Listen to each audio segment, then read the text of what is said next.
All right. Today is Saturday, November 18th, 2023. OBS just got updated, which makes me worried if something broke. Last time, maybe not last time, but one of the times that OBS updated, it messed up the filters and made my voice sound weird. Or like I added static, I think, or something. I don't know. I'm always wary of like software updates. But hopefully it didn't break anything. It changed the icons though. Instead of like a square, it has like a weird... It's not weird, but like has the, what do you call it? Cell phone signal bars, instead of like the square that usually indicates how much bitrate you're sending to the platforms for streaming. Anyway, let's see. Oh yeah, before I forget, I totally forgot. I didn't do like a Twitter thing. I guess I should do that. How do I do that from here? I don't know. I have to open it. How do I get to the thing? I don't know if it matters, but like it's a thing that I do because I opened my own stream. Share, Twitter. It's still called Twitter on the YouTube share. It's technically called X, but obviously no one's gonna remember that. No one remembers as Twitter, Let's see. Twitch as well. .tv/ my name. Simulcasting as usual. And I don't know if I need to mention it every single time, but I don't know. Let's do it anyway. Simulcasting to YouTube and Twitch. Usually add a little image as well, because why not? I read somewhere that, again, I don't know if it matters that much, but like I read somewhere how like it's better if you're gonna post stuff on Twitter, it's better to attach an image rather than just posting a link, I guess, because I don't know, I do feel like if you just post links, it does feel a little spammy, so people are less likely to click on it. So you gotta share an image on top of that as well. I don't know, maybe that's the strategy. I don't know. I have no idea. Also, hello NatBat, by the way, from Twitch. I've also done a little thing. I don't know how much it matters, but I did a thing where like if you post a message on Twitch, for example, I believe it transferred that same message to YouTube as well. So there's like some cross-platform like chat thing, I guess. It relays the message. So I don't know if that's like a good feature, I guess. I don't know. It may be confusing, but I don't know. I guess it helps, maybe. If it happens to be like multiple people from different platforms, which is really only two, but it's less confusing, if it does that. Anyway, but let's see. What else do I need to do? I guess that's it. Simulcast on YouTube and Twitch. I also always put like a little warning as well. A lot of setup, by the way. I'm a lot of like extra things I have to do before I actually start playing the game. But oh well. Let's see. So usually I go like this. So some of the games I play may contain some mature content that may not be appropriate for a younger audience. Pin the message. Does it relay it to the other chat? It doesn't actually, as far as I know. It only relays... Oh no, there you go. It does relay it. Still don't know how to pin though. I like to pin a message. How do I pin a message from here? I don't know. Maybe it's just a feature that I can't use. Like I'm not allowed to use it. I can reply to the message. That's not what I want to do. I can reply to myself. That's fine. I can do it through like that on Twitch's end. It's gonna send the message twice though. I gotta find a better way to do that. I don't know. There's two different ways to, well, not two different ways, but there's a way to pin a message on Twitch. There's a way to pin a message on YouTube, but it's like different. Like on YouTube, you can just simply click on the message and pin it, but on Twitch, seems like you can't do that. Though I've seen other people do that on like other streams. When I watch other streamers on Twitch, they somehow can just pin messages, but I don't know how they do that. Like at least, I don't know. Am I on like an older Twitch somehow? Is there like a better Twitch everyone's on?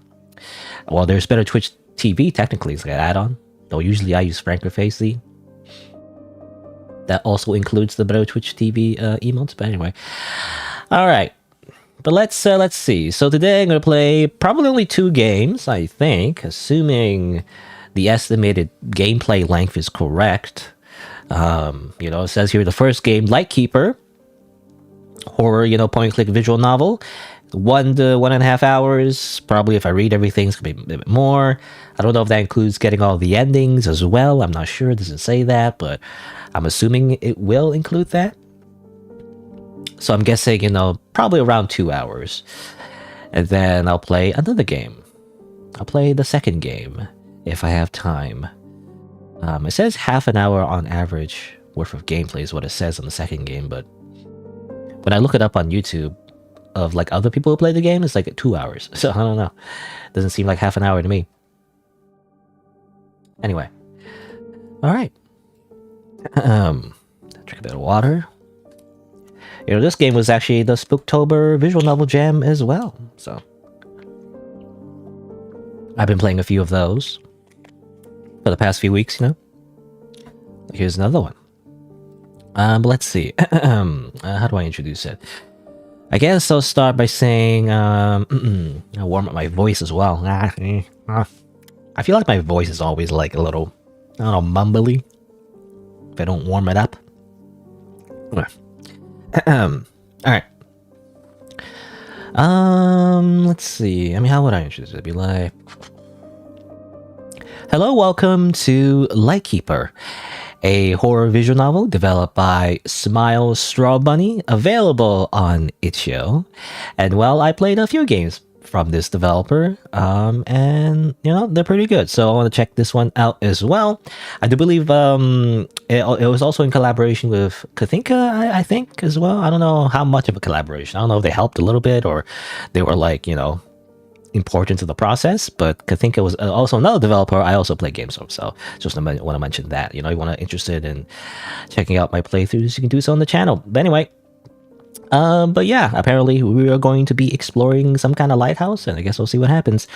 I guess a little content warning as well. This game is tagged as horror, so it may contain some disturbing content. Viewer discretion is advised. Let's begin. Let's wake up, apparently. Last thing I remember feeling was a cold, clawed hand gripping a hold of my face. Seeing something move within the shadows, just barely out of my peripheral vision. It was that, then my vision was shrouded in darkness. Darkness is rare in the kingdom of Lumion. Apparently there's a kingdom. However, I'm not in Lumion anymore, am I? The kingdom of light never had a heavy, humid air like the atmosphere of wherever I am. The castle never felt this cold. You arose from the bed in your cell, pondering your new predicament. Something tight was clasped around your throat. You could feel it tugging you back the moment you try to stand up.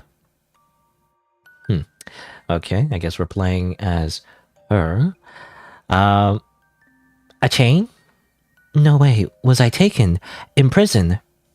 The metal around your neck was firm, but your eyes trailed down to the chain it was attached to. The cracks in the wall indicated that, wherever you were, it was quite old. This could be to your benefit, if your suspicions were correct. As the princess, of course, you were trained exactly what to do should a situation like this happen, as every princess is trained to do. Yes, stay put and wait to be rescued for help. Stay put and wait to be rescued. For help will always find you in the form of like a plumber, like a red shirt, and goes like, Yahoo! It's me, Mario! I can't just stay put. There has to be something I can do other than just sit here helplessly. You gathered your strength, tried to conjure a bit of light to get a better view of your surroundings. Nothing. Huh? You felt weak. Drained. The magic you had feels limited now. A dizzy, numbing sensation coursed through your mind, spreading to your fingertips. Whatever you did, it seemed you would have to make do without magic for now. Focusing on it only made you more feeble. Perhaps wearing out the chain link first would be the best course of action. Do you want to break the chain? Well, even though we're in a rush to like get out of here, maybe we should follow the rules of being a princess. This is what we learned in princess school, I think. I don't know.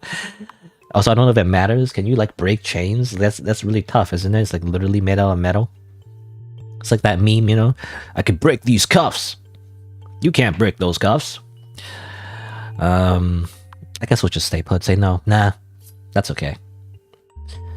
No, trying to break free might only anger my captor. I don't want to do that. Who knows what might happen if I do? You release your grip on your chain, sighing as you turn your head to observe surroundings once more. You couldn't move much, but the room was small enough. You could look at a few things nearby. I suppose I might as well look around the room while I wait to find out my fate. You gain a trait, obedience. What is this? Princess Maker? Or like, what do you call it? Like princess, it's called Princess Maker, right? Princess Trainer or something. It's like one of those games, right? Where you like, literally like, raise like a princess. Also, hello, Ari, by the way. But let's see, this game's also point click as well, I've heard. Or at least not heard, I read actually on the store page. It says point click, so you click on stuff. It's also made in RPG Maker, it seems like. So it's like visual novel / point click, but it made in RPG Maker. It's a interesting combination. A chandelier, I can't speak. A chandelier gently sways overhead, emanating a dim light around the room. You admire the aesthetic silently. There's not much there. Okay, is it one of these games where it's like, okay, like it's hard to tell what exactly you can click on? I imagine it's partly maybe a limitation of the game engine, but I don't know. I do find it annoying sometimes in games where it's like point and click, but like they don't tell you what you can actually click on, which is very traditional. The traditional point and click games are like that. It's just I don't like traditional point and click games because they're very obtuse. Anyway, more things that are barely out of your reach. You had never felt so restricted before. Helpless, weak. Your worries only increase the longer you think about your predicament. I wonder if there's a way to save. Oh, here you go, you can save here. Why is there like slashing sounds? It's not very encouraging. Also, our name is Elizabeth, apparently. We have 450 HP. Items, traits, obedient. I imagine, depending on the choices that you make, will affect the outcome. Anyway, bed? The bed you woke up from suddenly. You have no recollection of how you got here, nor how long you've been here. However, one thing was certain. As long as you remained in this room, there wasn't much you could do to pass the time. You thought more on how comfortable the bed was, given the situation. It was tempting you, like cheese in a mousetrap. You could indulge, or you could reconsider the possibility of breaking through the chains. They didn't look very strong. Worst comes to worst, you could always say it broke on its own. Now it's okay, let's take a nap. Nah, who cares? We have shelter, it's fine. As long as our captor feeds us, I guess we won't die, at least. I don't know. You give in, resting your head against the pillow once more. You don't have to pay rent. It's great. As you close your eyes, your mind swirls in confusion trying to wrap your head around the situation. Where were you? What will be your fate in this cell? Would you rot alone here for the rest of your days? You didn't know. You were putting a lot of faith in your captor being merciful, yet your gut told you it was the right thing to do. The chain on your neck made it difficult to truly relax, but you managed to fall asleep all the same. A creaking noise filled the room, startling you awake. It was still dark outside. You presumed it was still very late into the night. Your eyes scanned the room, but it didn't take long before you noticed a figure peering in through the open doorway. She stared down at you silently, watching, waiting. You recognized her attire being the same as the woman in the painting, although she was much more intimidating up close and personal. She took one step forward towards your bedside, then another. Her movements were slow and calculating, as if she were analyzing each one of your shaky breaths. Soon, she was hovering over you. You noticed her hand twitching. It was something that reminded you she was a living creature, and not a menacing statue or a figure made up to scare children in the night. Here's the Lightkeeper, the titular Lightkeeper. She's animated, which is interesting. She's animated scars, and she reminds me a little bit of like that anime. What is it called? You know, the anime with the gem anime girls or whatever. You know, that's just what it reminds me, because it's a giant gem in her forehead. But it's not exactly. I guess those characters are literally made out of gems. Anyway, you're shaking. Huh? Nani? You're stuttering now too. Poor thing. You really must be frightened after all. A low chuckle escaped the woman's lips. The connotations rang loud and clear. Fake sympathy, fake pity. You start to sit up, however. I read that wrong. You start to sit up, however, your movements freeze when you see the tall woman outstretch her arms in a commanding way. Stay down. She spoke in an authoritative tone, flexing her fingertips with the sharpest nails you've ever seen. I said that word wrong. Authoritative. It was reminiscent of a predator baring its claws. You hesitate for a moment before slowly lowering yourself back down on the bed. Good girl. She inched closer towards you, her hands less tense, but an authoritative aura still lingered thick in the air around her. Do as I say, and I will ensure no harm comes to you. Her hand gripped the chain hanging from your neck, pulling your face up close to hers. Understood? What was this? I don't know, but this just reminds me of 50 Shades of Grey. I don't know. Anyway, I mean, I guess we do. You know, our trait is obedience, so I guess we're just gonna nod. You nodded, staring right up at her with a nervous expression. Yes, understood. Very good. Such a sweet, frightened little thing. You've been so compliant so far. Don't worry. Nothing will ever so much as harm a hair on that pretty little head of yours. You know, this is not what every villain says. Right before sacrificing, you know, or attempting to sacrifice their victim to, like, demons or something. A familiar cold hand gently grab a hold of your face. Oh, that's just an ending. Obedience! And now we're just her weird roommate, you know, forever. It's fine. At least, do we get fed at least? Get free food? As long as we have internet, you know. Anyway, alright. Well, that's obviously one ending where we just don't do anything, so it's kind of boring.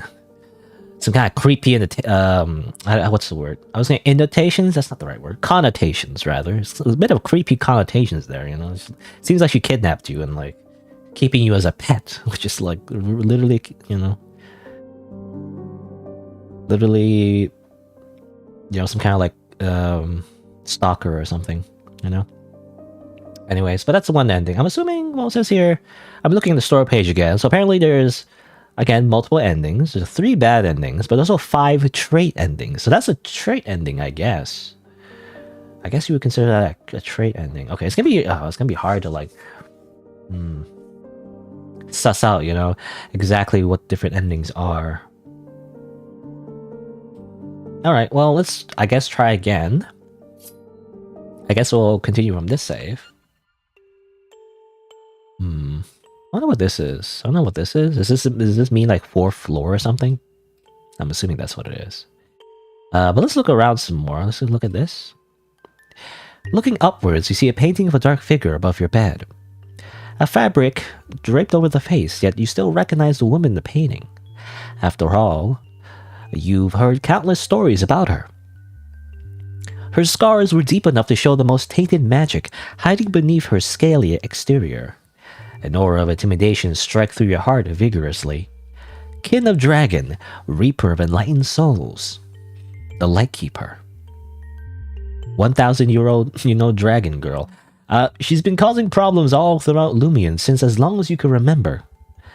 She must have taken me. But why? Is it for power over my kingdom, or... I don't know. Look at that. More things barely out of your reach. You never felt so restricted before. Okay, the same dialogue, I think. Look out the window. You could smell the saltwater scent of the... You could smell the saltwater scent of the sea from your bed. That scent towards the only window in the room. An endless dark sea greets you.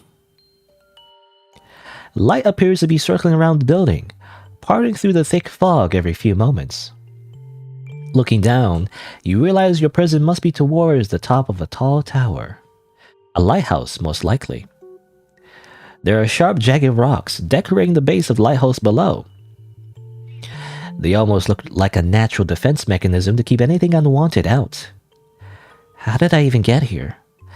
Did I really stay asleep through a trip by sea? I don't know. Just a very heavy sleeper, I guess. More things barely out of your reach. Alright, well, let's see. Did we look at the book, by the way? Oh, out of reach. You can't tell what it is. Okay. I guess we'll save again. I don't know if it matters. I'll save again. Wonder... Well, I don't know. I'm not sure. I don't know if the original decision mattered. Like at the very beginning where it said, oh, to break out of your chains. But when we click on the bed, we also have another option to break out of the chains. So I wonder if that matters. Because obviously there's the trait, right? Where we're obedient, supposedly. But what if we don't do that? I guess? I don't know. Anyway. Alright, let's try to break the chains this time. Press the right keys before the time runs out. QTE! Good thing I'm a QTE master. Played many Project Diva songs. Yeah. As the link of the chains break, you still find the shackle around your neck to be completely unmovable. Oh.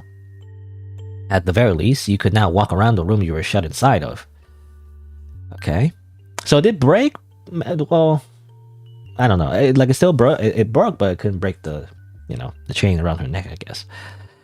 Well, let's see. Since now we can move, let's look around some more. Let's look at this. A journal of some sorts laid on the edge of the window. Looking at it, you notice it had writings about the upkeep of the place you were locked inside of. Why is this here? Does this room belong to the keeper of the lighthouse? You scan through the notebook for anything that could prove useful to you. Attempt number 13, a magical security system. Repairs of the old magical generator have proven successful. We managed to power them using crystals collected from the depths of Lumion's sacred mines. My servants had implemented an emergency security override successfully last night, testing these crystals. I ordered them to hide them for the time being among the lighthouse. You read further, hearing details describing what this security override could do. It seemed that you would be able to strengthen the security or completely disable it if you collect 3 of those crystals and hook them up to the generator. Oh yes, a fetch quest. Interesting. I suppose my best chance of survival would be to track down these crystals to gain access to the security. But where could they be? Where could they be? Look at the candle. The candlelight flickers, being one of the only senses of warmth and light filling the room. Seeing as you're powerless, keeping a light source close by may prove useful. Do you want to take the candle with you? Sure. Why not? Clutching the candle holder tightly, you feel the slimmest sense of comfort being able to see more of your surroundings. You got candlestick. It's just like... Well, I was going to say just like Jack. Jack who jumped over the candlestick, but that makes no sense at all. Anyway. Okay, look at this. A potted plant serves as one of the few decorations in the room. Admittedly, the cell was nicer compared to those found in most dungeons. It was rare to see one held captive in a room with plants, paintings, and the view of the sea. Rare? As in, does it happen often?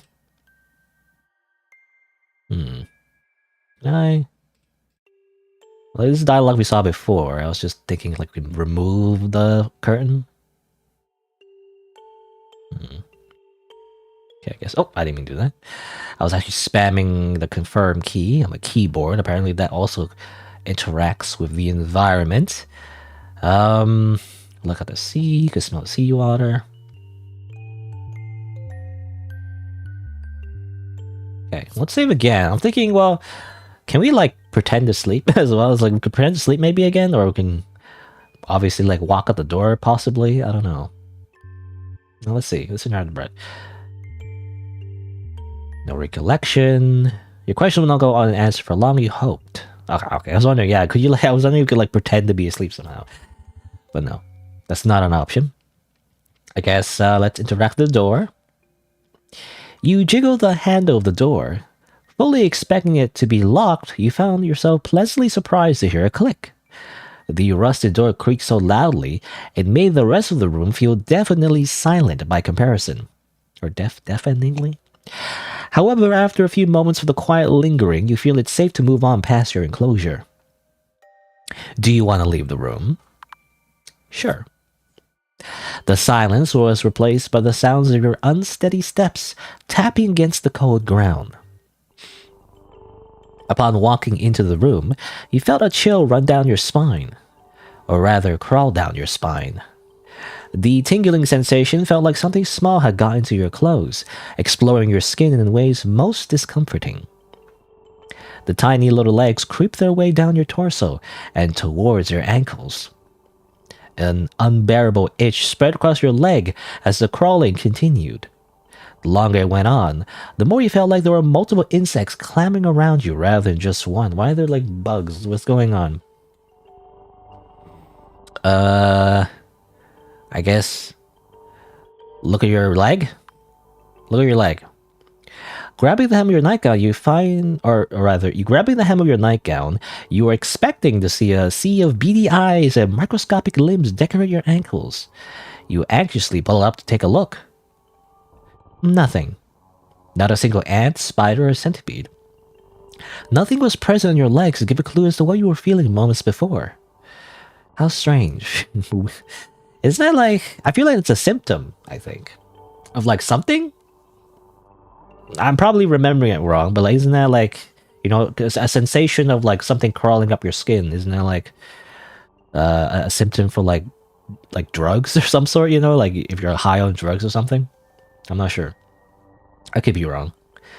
I don't know which drug, you know, but some kind of drug. Some kind of like, you know, illegal drug.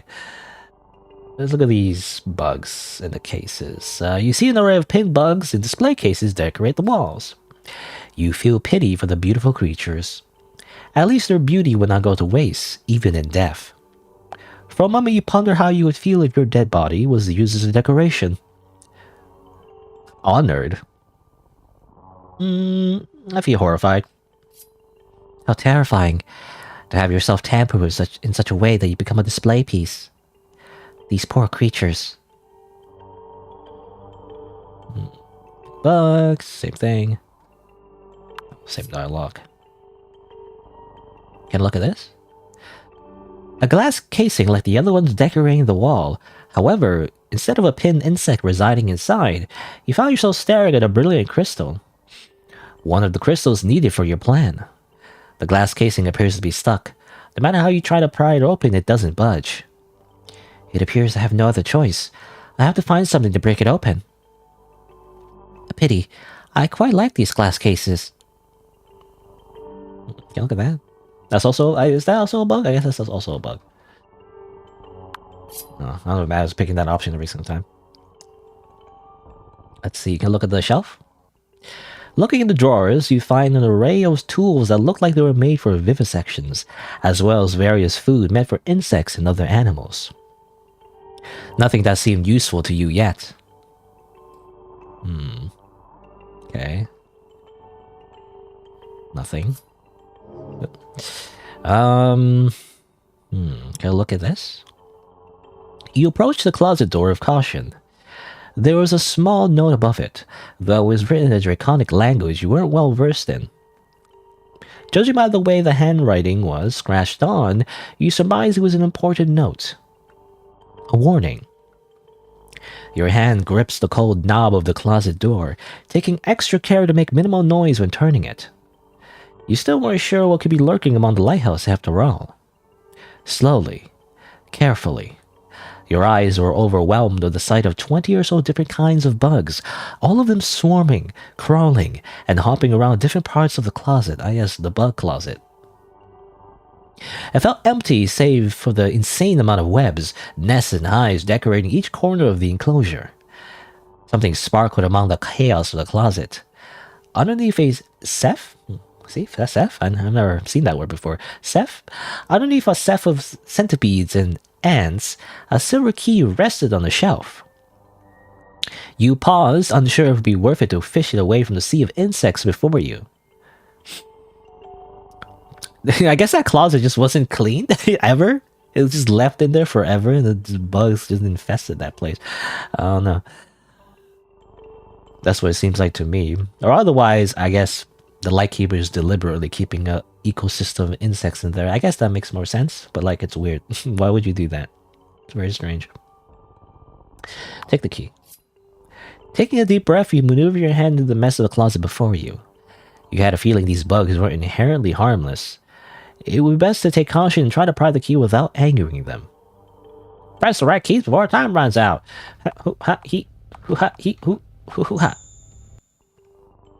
After successfully grabbing a key, you try to guide any lingering bugs off of it. The silver of the key looked rusted, as if it hadn't been touched in a long, long time. You got silver key. Great. Save the game. We can't open this case with the key though, right? There's no keyhole. So I imagine we use the key on something else, I think. Right? There's arrows though, so a new arrow popped up. What happens if we go back up actually? Okay, that goes to here. 4 to 2, it seems like. Where's the third floor, you know? Down here? -1? The first thing you notice upon properly entering the room was a cool atmosphere clinging to your skin. The darkness surrounding the room wasn't intense and terrifying like you feared, but rather relaxing instead. A bright glow emanated from the tank. A crystal floated in the water, practically beckoning you closer. The crystal felt more alluring than anything else you'd seen in the lighthouse so far. How am I supposed to get that out? Is that Milnor? You know? Thor's hammer? Also, apparently we're in -1. I'm assuming under sea level. Literally underwater. A weapon of great power lay before you. Its aura was intense, making you feel the weight of it before you even picked it up. The cool metal stung against your skin. You had a feeling this sort of weapon didn't take too kindly to strangers. I'm ever so sorry, but I may need your help. Forgive me. You got hammer. The magical hammer. The war hammer. Let's see. Can I look at this aquarium? I guess. Or not an aquarium. I'm assuming it's not an aquarium. I think it's literally the ocean. For a brief moment, you contemplated the consequences if you smashed this glass with the hammer. No, that would only kill all of the fish inside. It would cause a catastrophic flood. Okay, maybe it is like an aquarium. Maybe it's like enclosed. Not to mention, it would definitely be enough chaos to draw suspicion. I'd be found out and locked away immediately. I'm certain of it. You look again towards the glass. Do it. Do it. No, I'm not gonna do it. You protested, trying to shake off this intense urge to break the glass. Do it. Do it. Do it now. You look down the hammer, then back up in the tank. The gem glistened in the water, reflecting beautiful light throughout the room. You pondered the consequences once more. Breaking the glass would cause the room to flood, and then it would definitely attract attention. But then again, that could work in your favor. If you grabbed the crystal and ran far from this room, you're fairly certain you would get caught amongst the confusion and panic. It would take the men to catastrophe. Is that how you guys think? I feel like the water would like rush into the room way too quick for you to grab it, but... The lives of the aquatic creatures, however, weighed a bit heavier on your soul. Do it!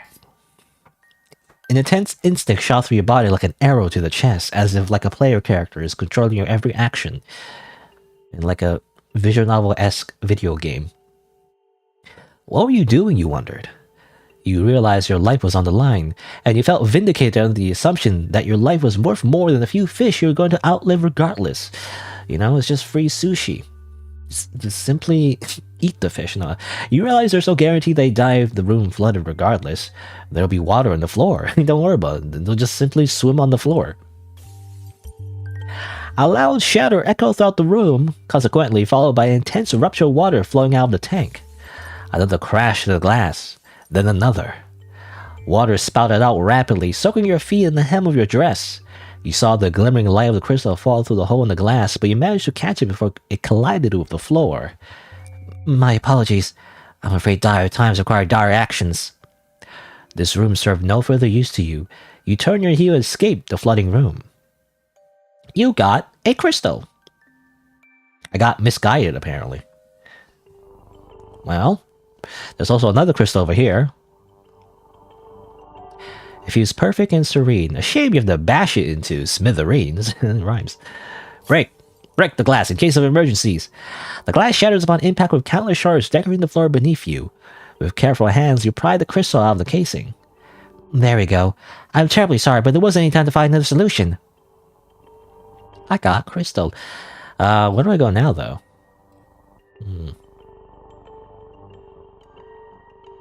This must be for the fish in the aquarium down below. Oh, too late for that, I guess. Let's see. What else do we need to do? This was the bug room. I don't know if I want to open the bug room.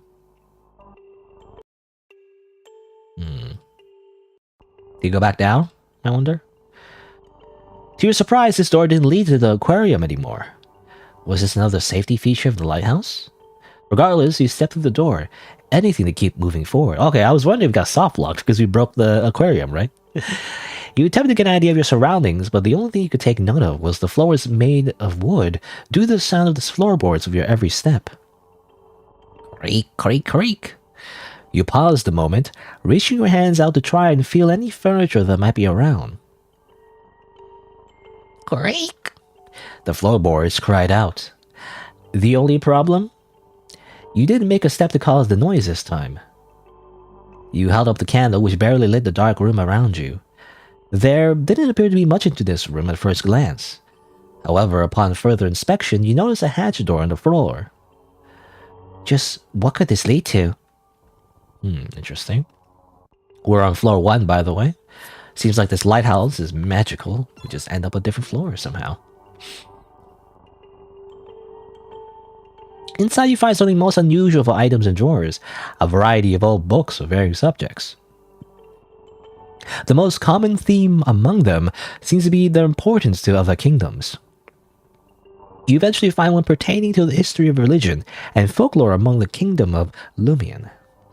You notice a specific page bookmarked. Let's read the page. Chapter X, The Royal Family. The Lux lineage falls from a direct line to the divine, the almighty light which guides us all. It's said that the light blessed the king with their own power once long ago, and that powerful energy has passed down throughout generations since then. These blessed individuals aim to rule over all of Lumion with kindness and compassion, being most well-renowned for their uncanny healing abilities and other proficiencies in magic. Each ruler has brought a new form of prosperity among the kingdom, and as the family tree grows, so will the light surrounding the world. You look through the pages, all which seem to be description of past rulers with their images next to them. Whoever wrote this book seemed to view the family in high regards. The amount of praise was so overwhelming, it felt like you were reading a performance piece from a bard rather than a historical record. Any criticisms addressed in regards to the royal family were quickly denounced by this author with much vigor. Apparently this author is very biased. Skimming through the pages, you stopped once you spotted something familiar. Yourself. You knew this book must have been, new? Little typo there. I imagine, probably what happened? The developer probably, Controlled F, to, find the same word that had a typo, but then accidentally changed it all to the same word, So, new and new. Anyway, you knew this book must have been new, based on the fresh smell of the paper. However, you never expected to be new enough to include your likeness. Maybe. Actually, well, there's all new was properly spelled there, so. Oh, anyway. Strangely enough, the corner of your page was dogged during the book. Perhaps your captor needed a visual reference of you for the kidnapping. Or kidnapping. Princess Elizabeth Lux, or Elizabeth Lux, the merciful mother of light. Princess Elizabeth shows kindness to all of the kingdom, rich or poor, young or old. Our princess has sworn to take care of everyone who steps foot into Lumia no matter the cost. She has spent much of her life thus far dedicated to studying ancient texts regarding the divine, and is truly the most in tune of our beloved light. The power she possesses is holier than any recorded in a ruler thus far. No matter the cost. You close the book. Once closed, you notice something peculiar in the back of the cover. There, you can read the number 24 in small letters. 24. I guess that's significant, you know? To your surprise, the door is now wide open. Huh? It looks like there's another room behind the closet. A hidden room. How curious. Interesting. Anything else to look at? I guess that's it. Let's save the game again. How many save slots do we have? 20. I want more. I need more. Anyway, which way do we go? I guess let's check out the hatch first. A hatch door on the floor. You notice the wood here appears to be sturdier than the rest of the floor. Not that the distinction mattered too much. Swinging the hatch open, you see nothing but the destruction you wrought on the floor below. Oh, it's the aquarium. Okay. That's what we destroyed. I guess let's go that way. Okay, we just click on the arrow, I guess. Walking into yet another eerie room, you couldn't shake the feeling that you were being watched. You cautiously walk further into the room, looking back and forth for any sign of intelligent life. Nothing. Child of light, you stray far from your land. Has the darkness become your salvation? An eerie voice whispered right into your ear, as if it were hovering behind you. Startled, you turned around but were met with nothing once more. Am I going mad? I must be. No, no, you're perfectly sane, little firefly. You gasp, hearing the voice now whispering directly into your other ear. Unsurprisingly, nothing was to your other side. You looked around with a sense of cautious confusion as the voice spoke out to you once more.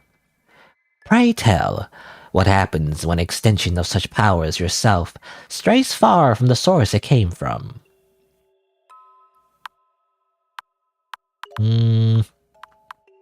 I guess, I don't know why that's, I wonder why this is highlighted. Is it because of our traits, maybe? That's interesting. Let's say, I'm sorry to intrude. A low chuckle rang your ear. Little firefly, you're far from intruding. You can rest here for as long as you like. I can?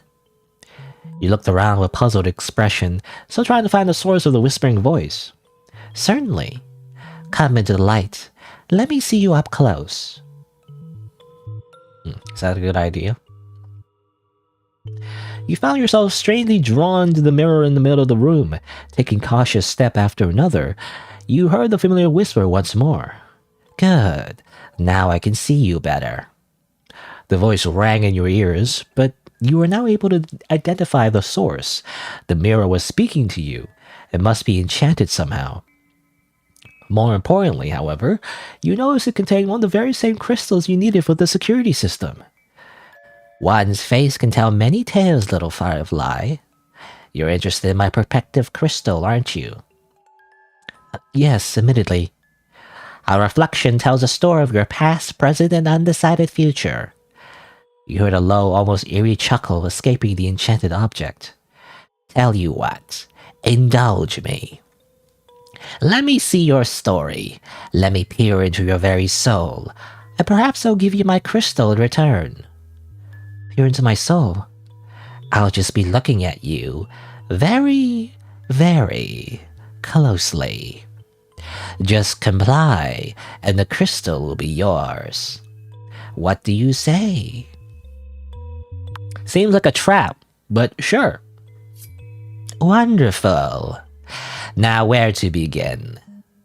The mirror tisked and tutted to itself, leaving you to stand there awkwardly in front of it, while it thought out to itself on what information it wanted to know. You actually managed to get a better look at your reflection here. Your nightgown has certainly seen better days after everything you've been through. Your eyes trailed upwards, looking at your face, and then... Huh?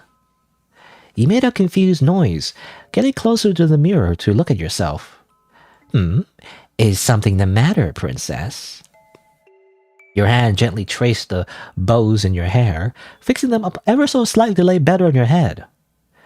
I don't remember putting these bows in my head before bed. I haven't worn anything like this in a long, long time. I'm not even sure if these bows are mine. Where did they come from? Ah, is that so? If you like, princess, I could search your memories for an answer. Perhaps the information you seek is out of reach of your mind in your weakened condition.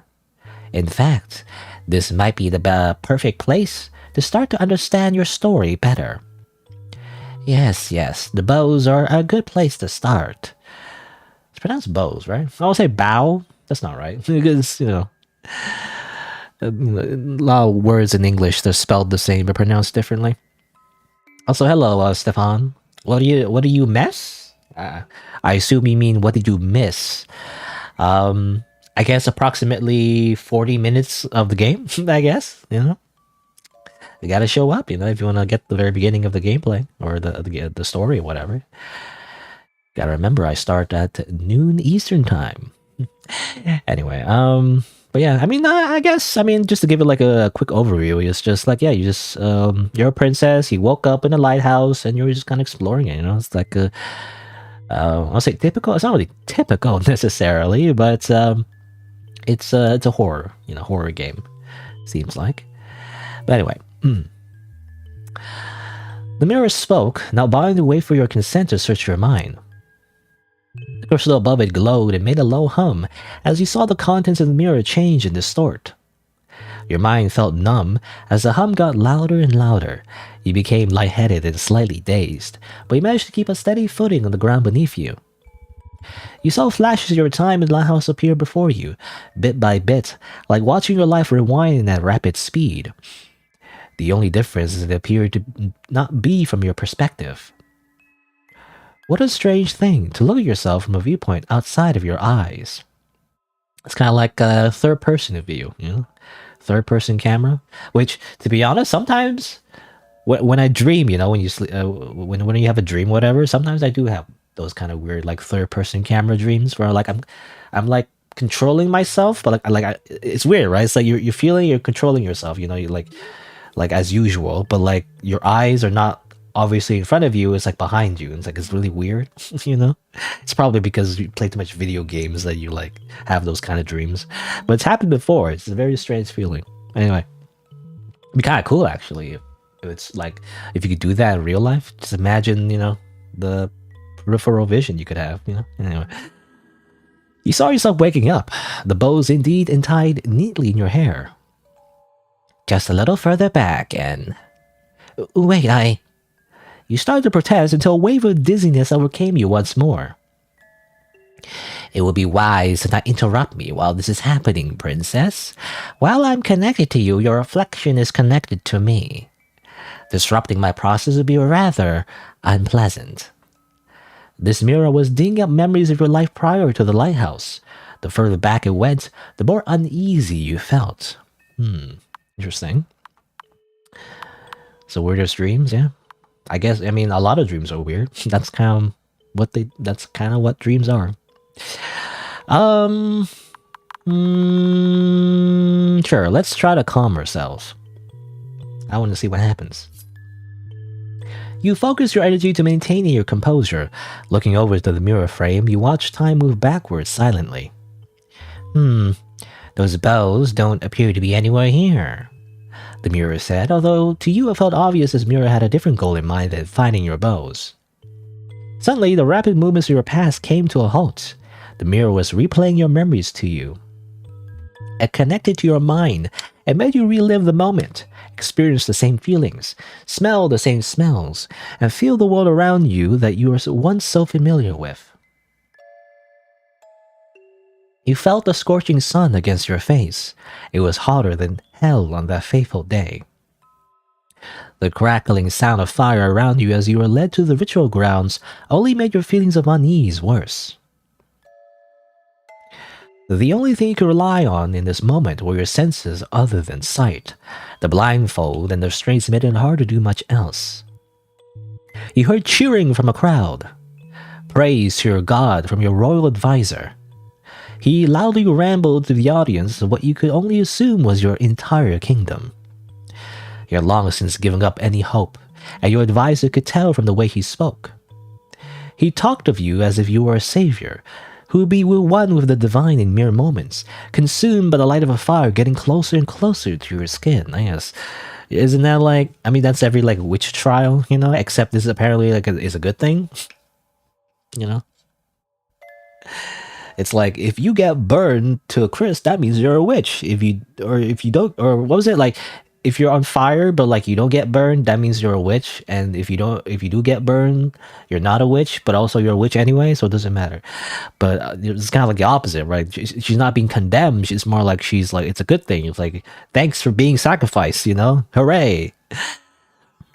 More religious leaders from your kingdom chanted the language you spent your life dedicated to learning, spouting holy words that would end in your demise. They said your sacrifice would save them all. You heard a scream. At first you assumed it was the cheering of the crowd getting more intense, but then was followed by another, and another. A cry from your advisor to stop the ritual was heard as the floor beneath you shook and trembled. You felt someone grab you rather forcefully, dragging you off the platform you were propped on top of and ripping off your blindfold. An invasion of dark figures from a neighboring kingdom were interrupting the ritual, killing off every guard in sight. Oh, okay. You were ushered off to a falsified sense of safety.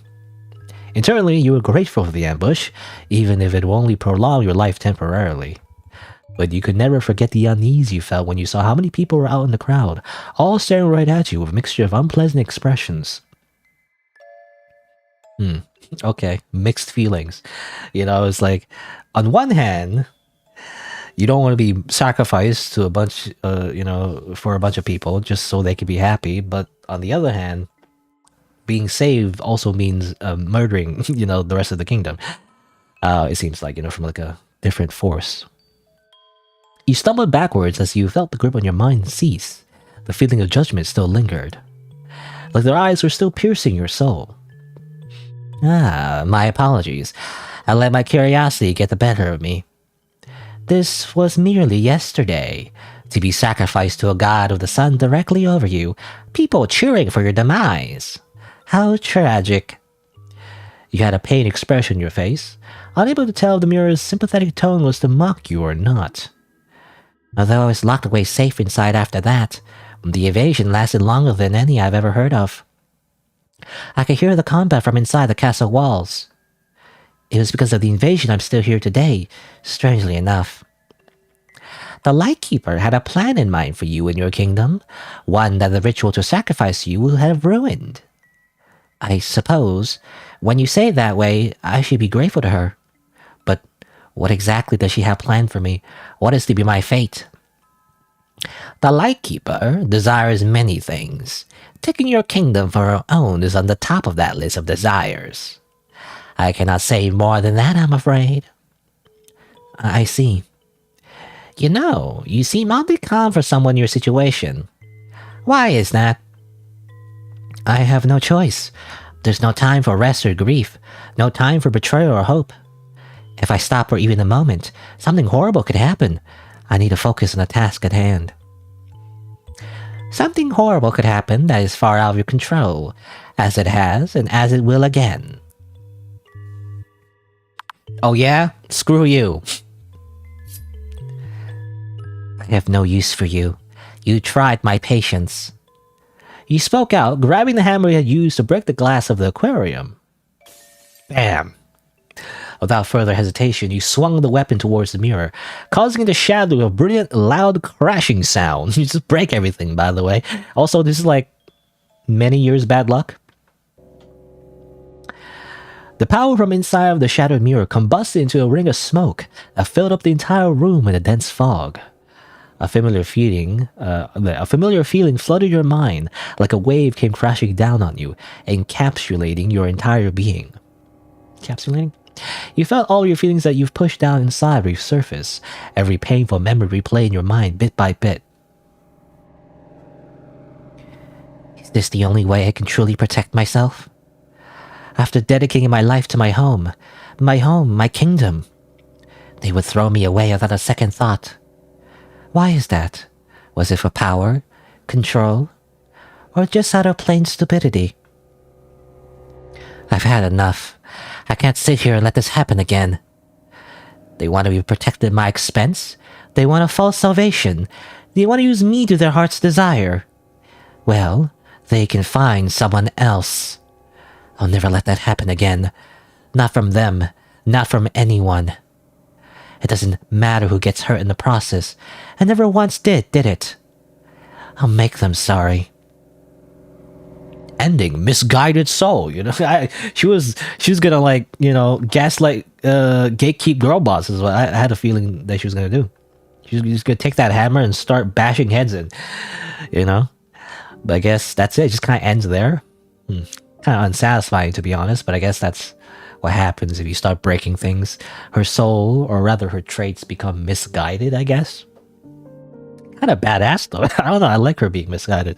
She's gonna freaking, like, you know, she's gonna freaking, like, become like a warlord or something. Just take over the world. She becomes like Sigmar, you know, the Warhammer. Anyway, all right. Well, that's an ending. Makes me wonder, so how do you get the bad ending? I guess the bad endings if you fail the QTEs. There's a few QTEs so far. I guess only a couple, rather. It's the one where you try to remove the chain, and there's also the one in the bug room. Maybe those are two of the bad endings. I do want to get the bad endings first, you know, just to get them out of the way. But let's see here. Man, there's many ways to go. Like, I don't know. 5 trade endings. So, okay, so far, let's see. 5, 6, 9. There's 9-ish endings, technically. I say 9-ish. Well, technically 3 bad endings, so. But we got 2 so far. So basically, 7 to go. You know, it's a lot of endings. Am I gonna finish this, actually? It said again, it said, like, 1 and 1.5 hours of gameplay. Doesn't seem like that so far. Again, probably because I'm reading everything aloud, obviously, and playing it slow. But I wonder, let's see, what happens if I...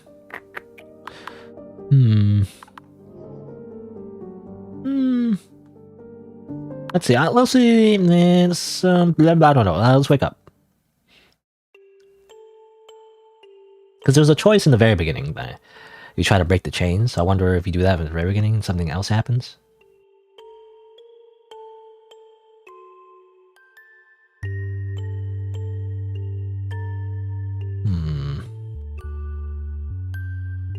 Alright, let's try breaking the chain this time for the very beginning. Press the right keys. Now what happens if we fail? You know, I'm going to deliberately fail this. Even though it hurts my soul, because I see a QTE, I just want to do the QTE, but... Oh, and then that's it. It just stops there. Weird. Okay, nothing happens, I guess. Okay, let's try to break the chains again. And then deliberately do nothing again. I wonder what happens. Maybe nothing. I was wondering if there's a... I mean, obviously it doesn't make any sense, but I was wondering if... Okay, it doesn't do anything. Alright. Nothing happens. But we don't get the trait, though. That's interesting. So we don't get the trait, the obedient trait? Alright, well, let's... I want to explore the options where you do go to bed or whatever.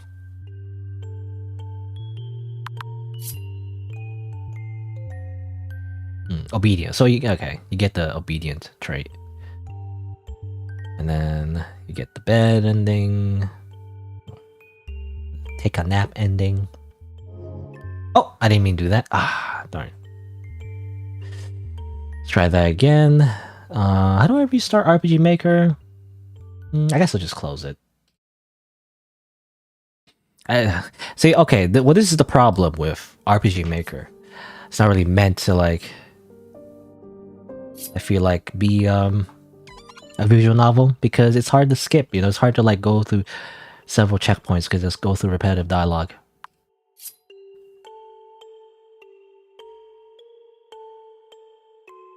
Okay, what I want to do here is actually pick different options and see what happens if we are maybe more defiant. Maybe something happens if we do that. I'm not sure. Okay, you're shaking. What if we say, let's see. What if we say, why have you taken me? My princess. You're Elizabeth Lux, the heir to the throne, the Kingdom of Lumion, the Kingdom of Light. And I am the Lightkeeper. It only makes sense to take that which is rightfully mine. Okay, well, same dialogue here. Stay down.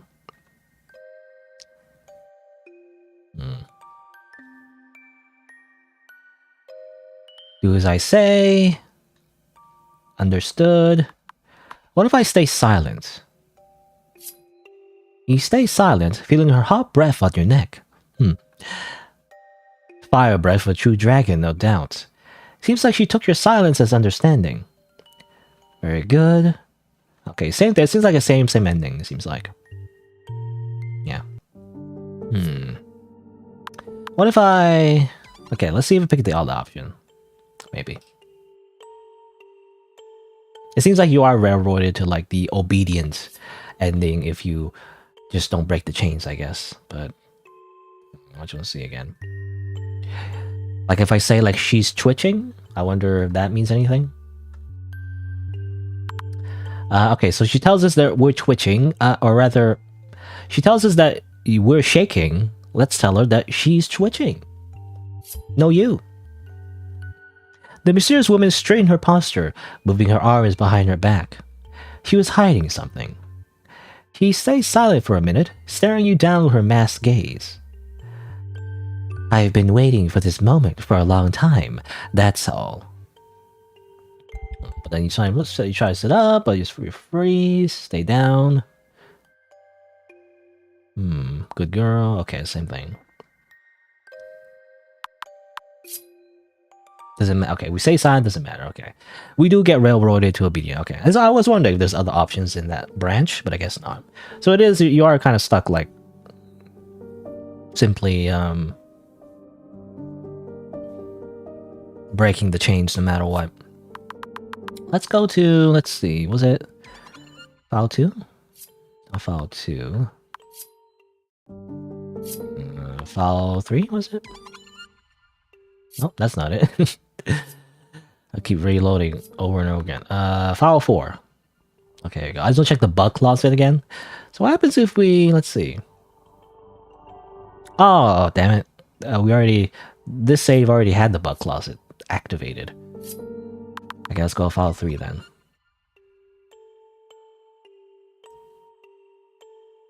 Okay, now we can leave it. Okay.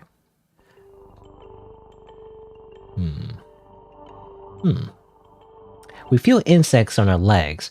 What if we swat our legs? Swat at our legs.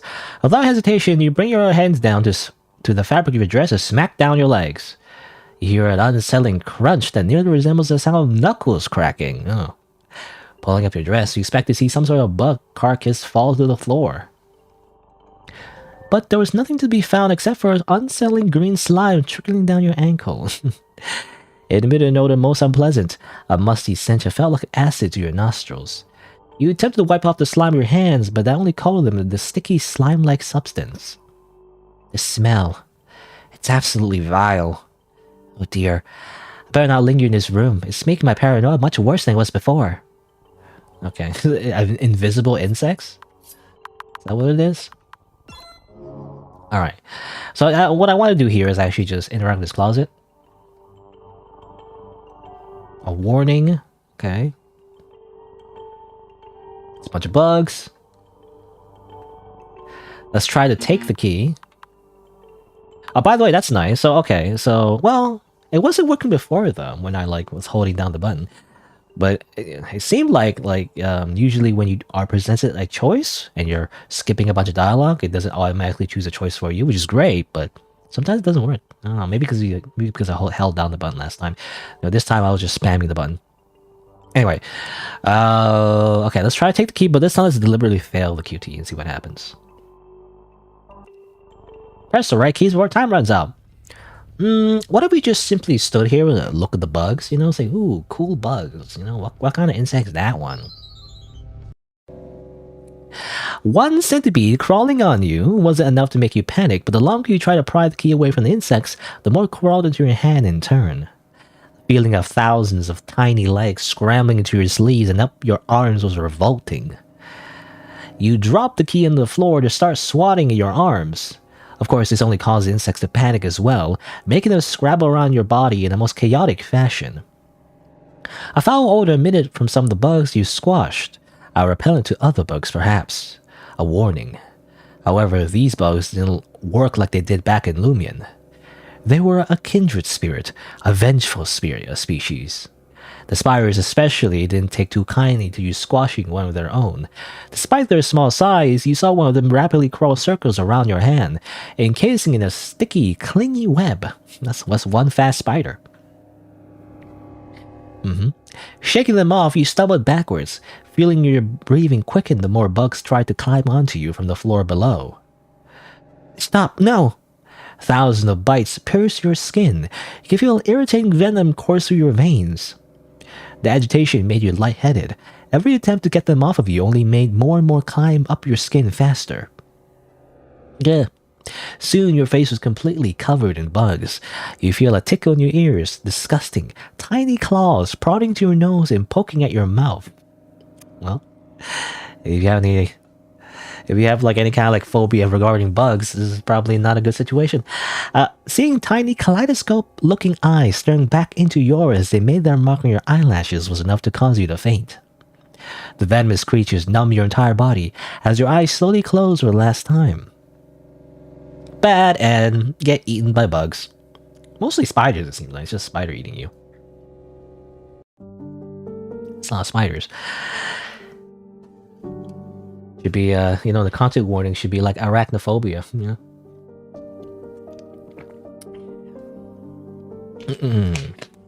Alright. Well, that's one bad ending. What about kind of other bad endings? I was trying to get on the bad endings by, like, smashing the aquarium, but that didn't work, it seemed like. Anyway. Let's see. I wonder if there's a guide. But, okay, well, let me try a few more things before... look at a guide or whatever. I don't know if there is a guide, actually. I might have to figure this out on my own. It's always the hardest part. Especially when like a game comes out, you know, like a really... not super obscure, but like relatively obscure indie game that comes out. And like there's no guide. And there's like multiple endings. It's like it's really hard to figure out sometimes what the triggers of different endings. I remember on occasion, I literally like look into the game files. And even like look into the code, you know? Or the script or whatever it is. And like figure out from there. You know, I've learned better ways to do that actually. I've learned better ways to like just open the RPG Maker files and just look at the script. I always forget how you do it though, but I think you look at the like a particular category, like events, I think, or something like that. Anyway. Alright, take the key this time. Let's do the QTE again. The QTEs are really simple. Was it like this developer? I can't remember if this developer or not. I mean, just in general, I guess. Sometimes when developers make like QTE mini games, sometimes it's like too hard, you know, too fast. Sometimes it's too slow. But it's better to be too slow than it is to be too fast, I feel like. You know, it's better to be easy rather than too hard. Because if it's too hard, I feel like then too many people get filtered. You know, they can't like progress the game. Anyway. So we got the key. And everything. I don't know if I need to look at everything again, but just in case, we'll look at it. And yeah, go down the floor. Bright glow. We've got a hammer. We could choose not to get the hammer, I guess. Alright, so back over here. So, you know, last time we took the hammer, just smashed everything. We could also not do that. So let's try that actually. Let's go down here this way. You attempted to get an idea of your surroundings, but the only thing you could take note of was the floor being made of wood. Creaky creak. Right, okay, so this is... Yeah, then we end up over here. Oh yeah, there was the candle. I was wondering actually. Okay, hold on, save the game here. I was also wondering what happens if you don't pick up the candle. So, like if you end up in that room again, but without a candle, I wonder what happens. Is there like a thing that happens, or maybe nothing happens? I don't know. I guess follow 2 maybe? Okay, let's break the chains. I can break these cuffs.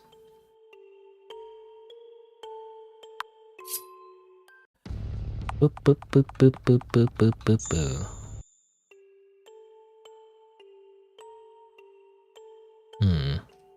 Oh man, okay, no we can't. Maybe let's look at the journal maybe. Well, that gives us our main objective, and then can we leave? Okay, here we go. So I'm gonna ignore the candle this time. See what happens if I do that.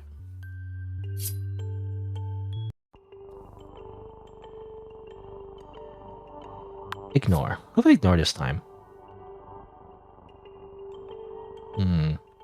Okay, we ignore it. Oh, we get bug bites.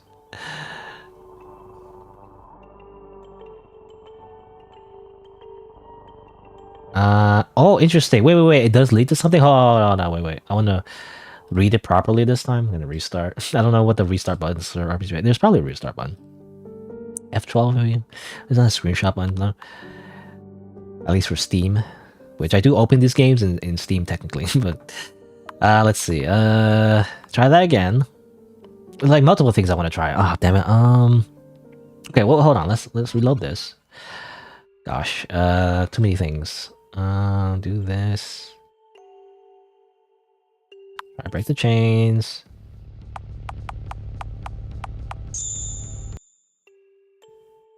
I have to read the book so we know the main mission. And then I'll save again. Okay, too many save files to keep track of as well. I wish there was a way to differentiate, you know? Like which floor, at least at the very least, like which floor you're on. You know, it would help a little bit. Anyway, file 11. Okay, so what I'll do for this run, I break the chains. I don't pick up the candle. I also want to see what happens if you ignore the bug bites. So let's see.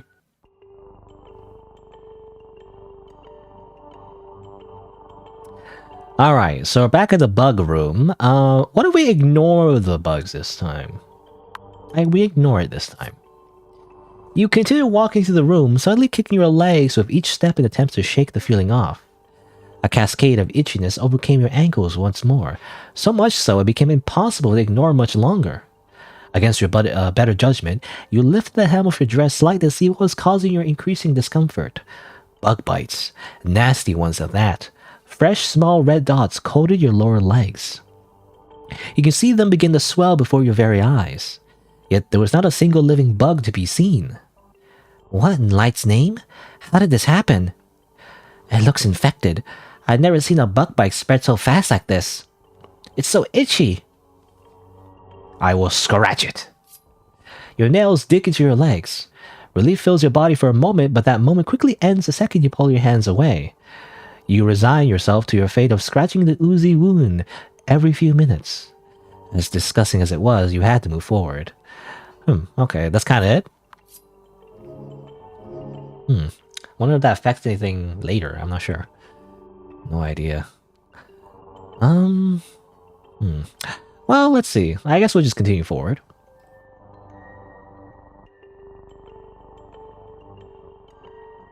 That's useful. Okay, let's grab this. Grab the key.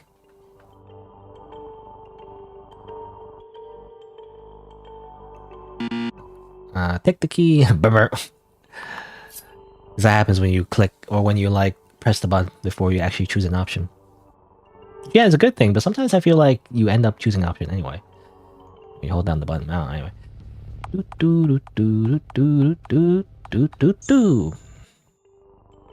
Grab the key. That opens the way forward. Go here.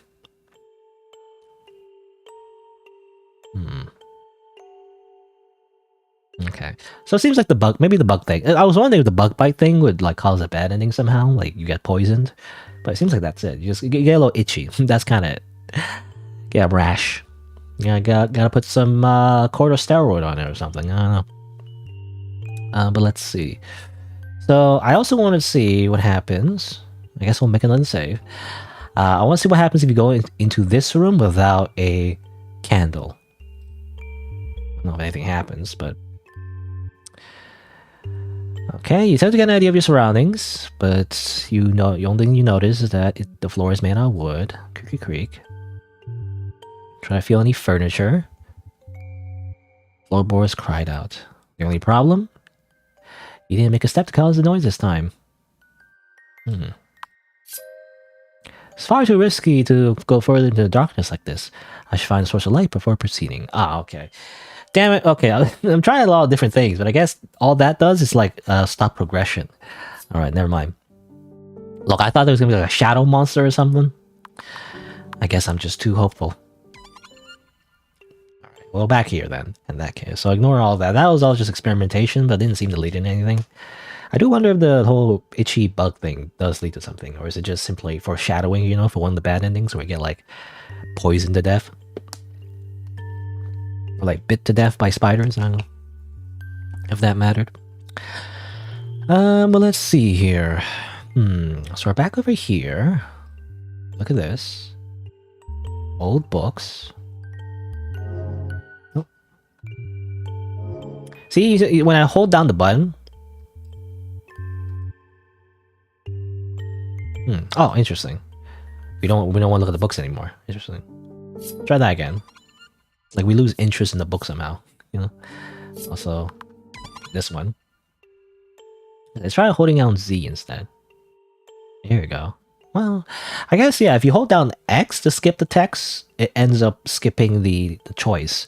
But if you hold down Z to skip the text, it seems like it doesn't do that. I guess that's something to keep in mind, maybe. Though I swear sometimes I do hold down Z and it still happens. Alright, well, read the page. Again, I don't know if it matters, but it seems like it's lore and maybe that affects the ending. I don't know. That's her.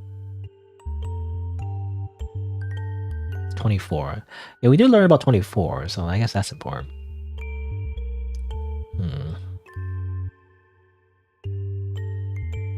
Well, listen closer, you feel like you can hear laughter from the other side. Interesting. Oh. That's from the floor. You hear the sound of water. You tell it wasn't in motion like a stream or river, though the sudden movement indicated there must be something inside.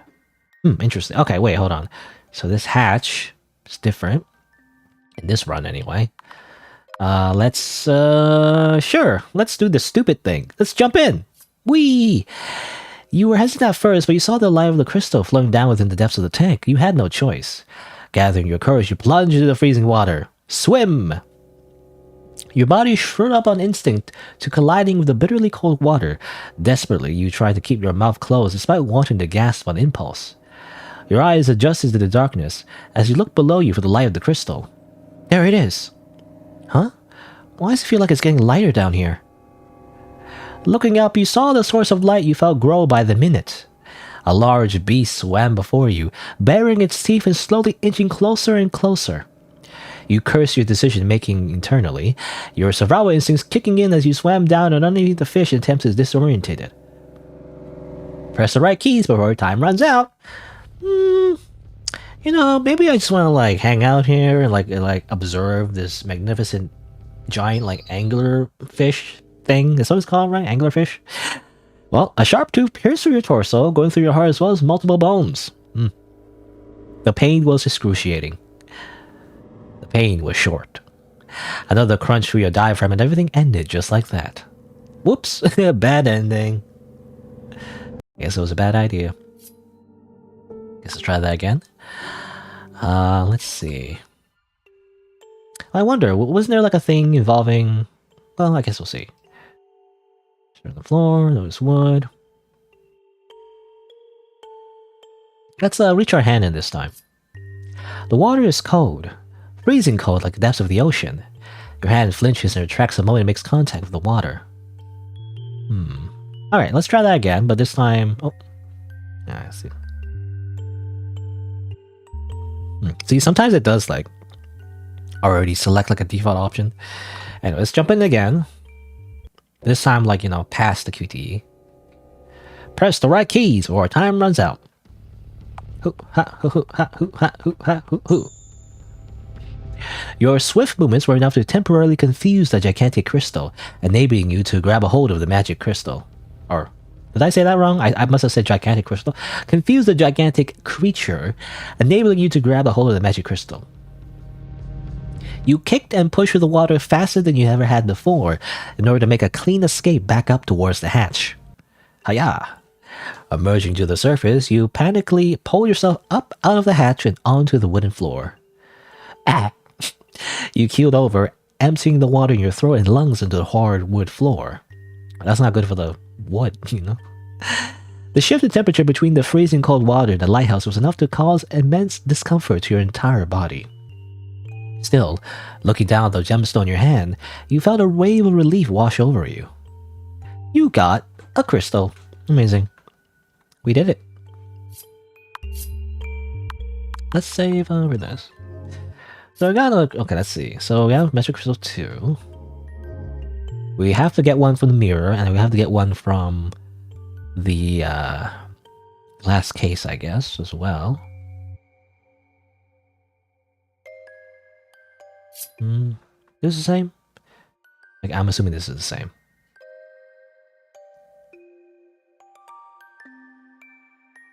$24. But let's see. Can I interact with this? Doesn't budge, must be stuck. So you can't go there yet. So I guess we have to get the other crystal first.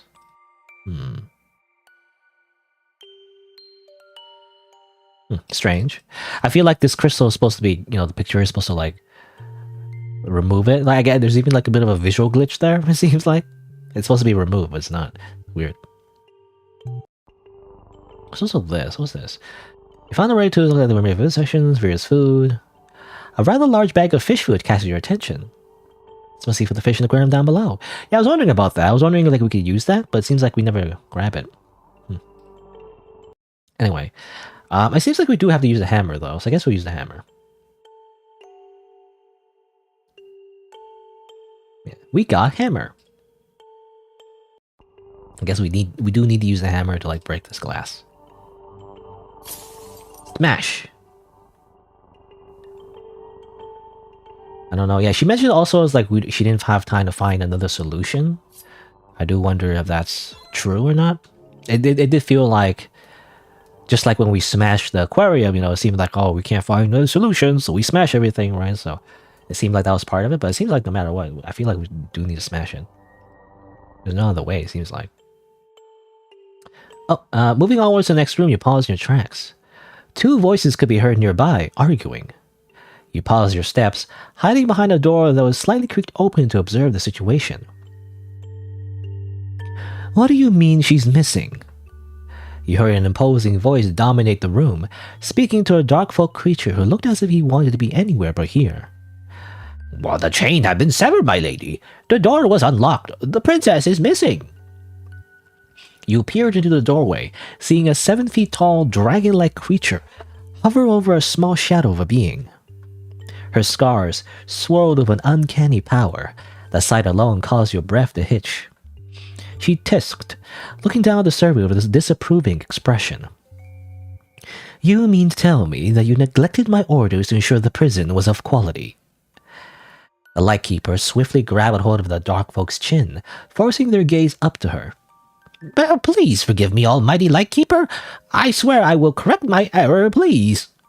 You idiot. You baka. You saw the server cower in her grasp. This plan will only work if she's alive, so you better find her fast.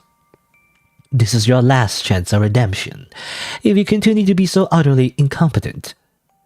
The dragon crouched down, slowly, taking her time as she forcefully let go of the servant's face in a way that pushed him backwards. Her eyes widened as you saw this being's face contort and morph. Her skin near her mouth widened and pulled apart as if it were some sort of slime or putty. Her hands flexed, bearing claw-like nails that you could have sworn weren't there moments before. Scales grew and covered her body as if it were nothing. The snapping sounds of her bones, rearranging to fill up the larger space, sent shivers down your spine. Shivers down your spine? That reminds me of spooky, scary skeletons, send shivers down your spine. You know, spooky, scary, like dragon lady. I'll find her myself and make an example of your pathetic excuse for servitude. Your gaze shifted to the poor servant, nodding frantically. The tension in the air grew thick as the Lightkeeper's form slowly turned back to what it was moments before. She hissed, looking away from the pathetic thing in front of her. Get out of my sight. I have no time for this, she said authoritatively. I can't say that word. She said authoritatively. And just like that, you saw the servant dart out of the room.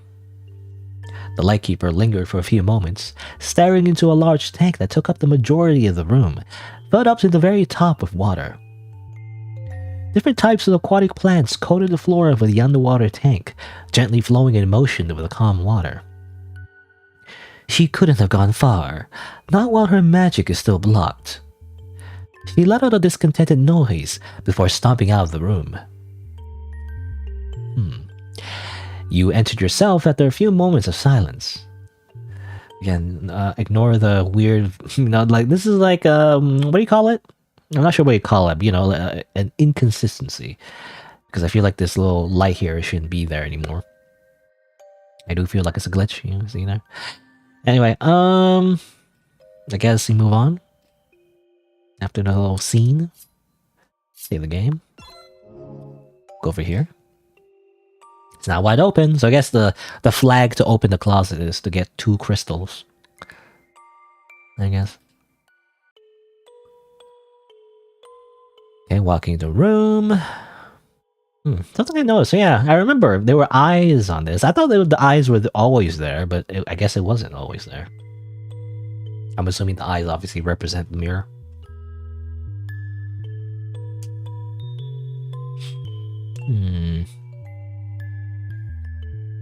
Let's see. Again, there's the yellow. I wonder what the yellow... I mean, the yellow seems to, like, progress the thing, right? But... What do we say... Who's there? Come closer into the light. I want to see you. Leaving you more confused than ever, the whisper ceased speaking. Oh, okay, that's it. Anything to look at? No, this isn't where the voice is coming from.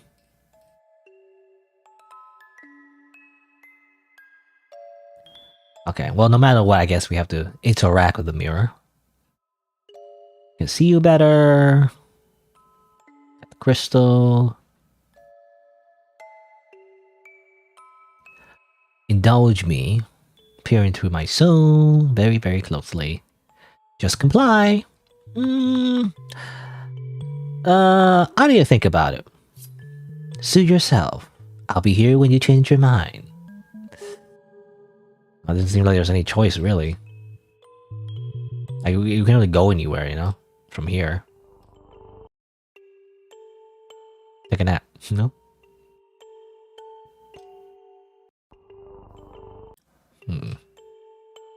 There's really nowhere else to go, so there's the only choice anyway. I guess that's it, okay. Just comply and the crystal will be yours. What do you say? Alright. Alright, fine. Okay. Something the matter. The bows. You didn't recognize the bows in her hair. Alright, so this time, while the mirror is peering into our soul, what if we stop it instead? You fought against the mirror's influence. You didn't trust any of this, not one bit, and your survival instincts were taking over. You clutched your mind, enduring the worst headache you've ever experienced as the humming noise reverberated inside of your brain. Press the right keys before our time runs out. What if we didn't do that? What if we just enjoy the sensation of dying? You took one step back, then another. What are you doing? You fool! If you continue to do that, you'll... The voice spoke with such rigor that it only caused you to panic more. Whatever this thing was doing to you, it felt like you were both being torn apart, both in mind and body.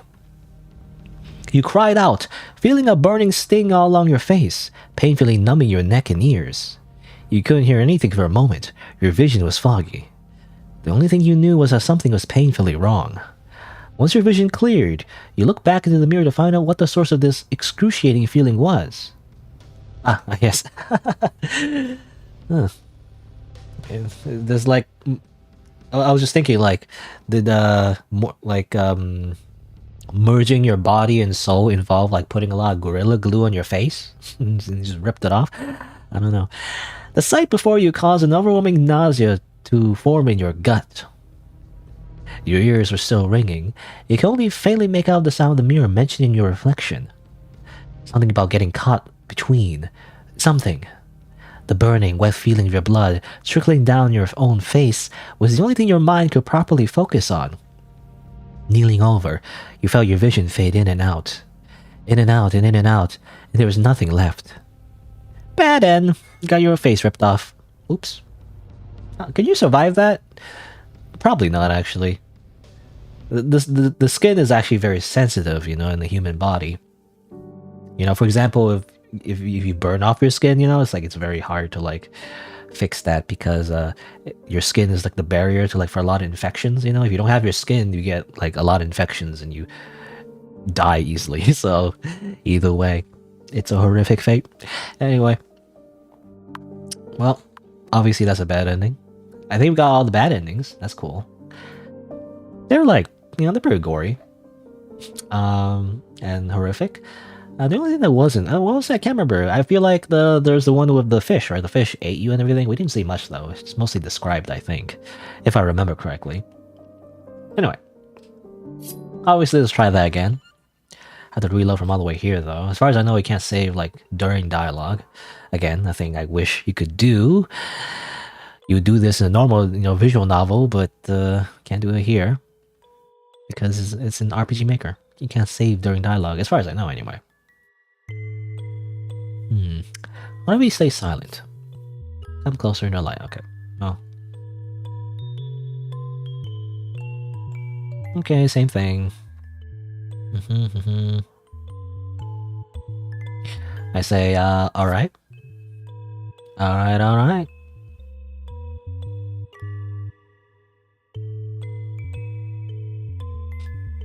Let's see.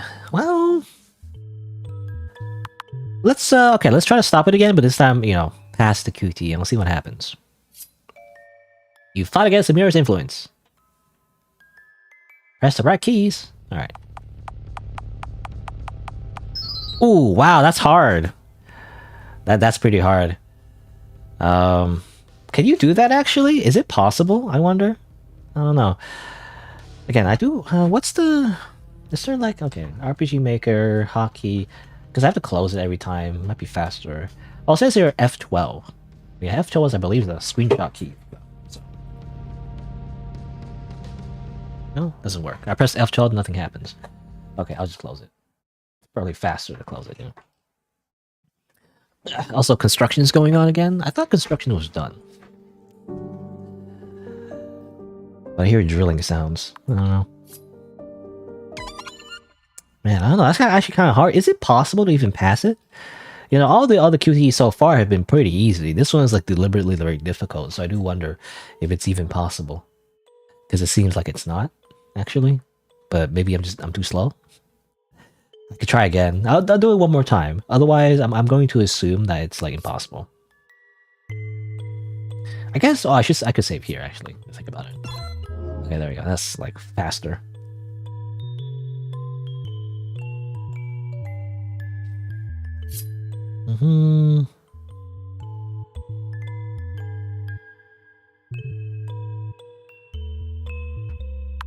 And try to stop it. Okay. Alright, I gotta focus. Alright. Gotta like maximize my brain power and go. Ah, damn it. Okay, that looks like real. There's even more. Like I don't know. I think that's too hard. I think that's impossible. I don't think you can do it. I do wonder if it is possible. I don't think you can. No, no. That's like really hard. I don't know if it's a possibility. Hmm. One more. I don't think I can do it, but like just one more. Just to see.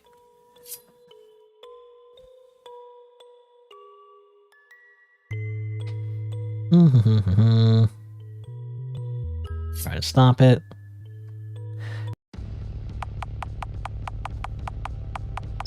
Ah, damn it! I think I almost like it's right there though. Oh my god, it's so hard. Oh my god.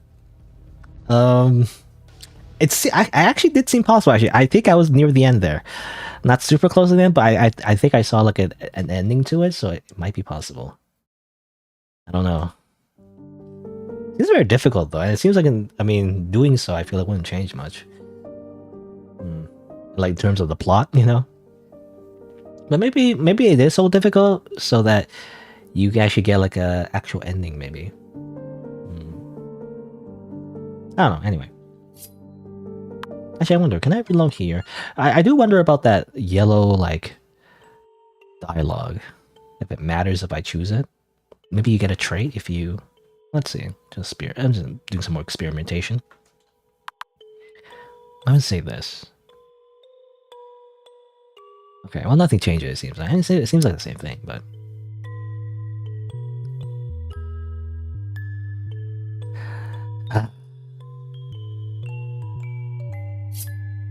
I want to try one more time. I want to try one more time. One more time. Okay, what was... You know, maybe it's like better I should like write it down, you know? I should write it down first, so like I'm just ready before it even like shows up, but... Oh, damn it! ZZ, down ZZ. Ah. So close. I almost got it, like, maybe not it's not very close, but like it's... I feel like it's just a few more buttons and I almost got... I don't know, anyway. I think I'll stop trying that, unless it's like... Maybe it is like a secret ending, you know? Maybe you get like a true ending if you actually pass it. It's gonna be really tough though, I don't know. Seems like really tough. But let's go through it. Let's check it out. Let's see. Like not doing the key to E this time, and you know, seeing a different ending. There's at least one more ending we could probably get by simply not smashing everything, you know. So.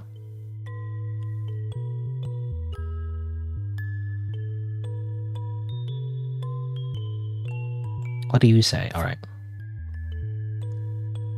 Man, I do wonder what happens if you pass it.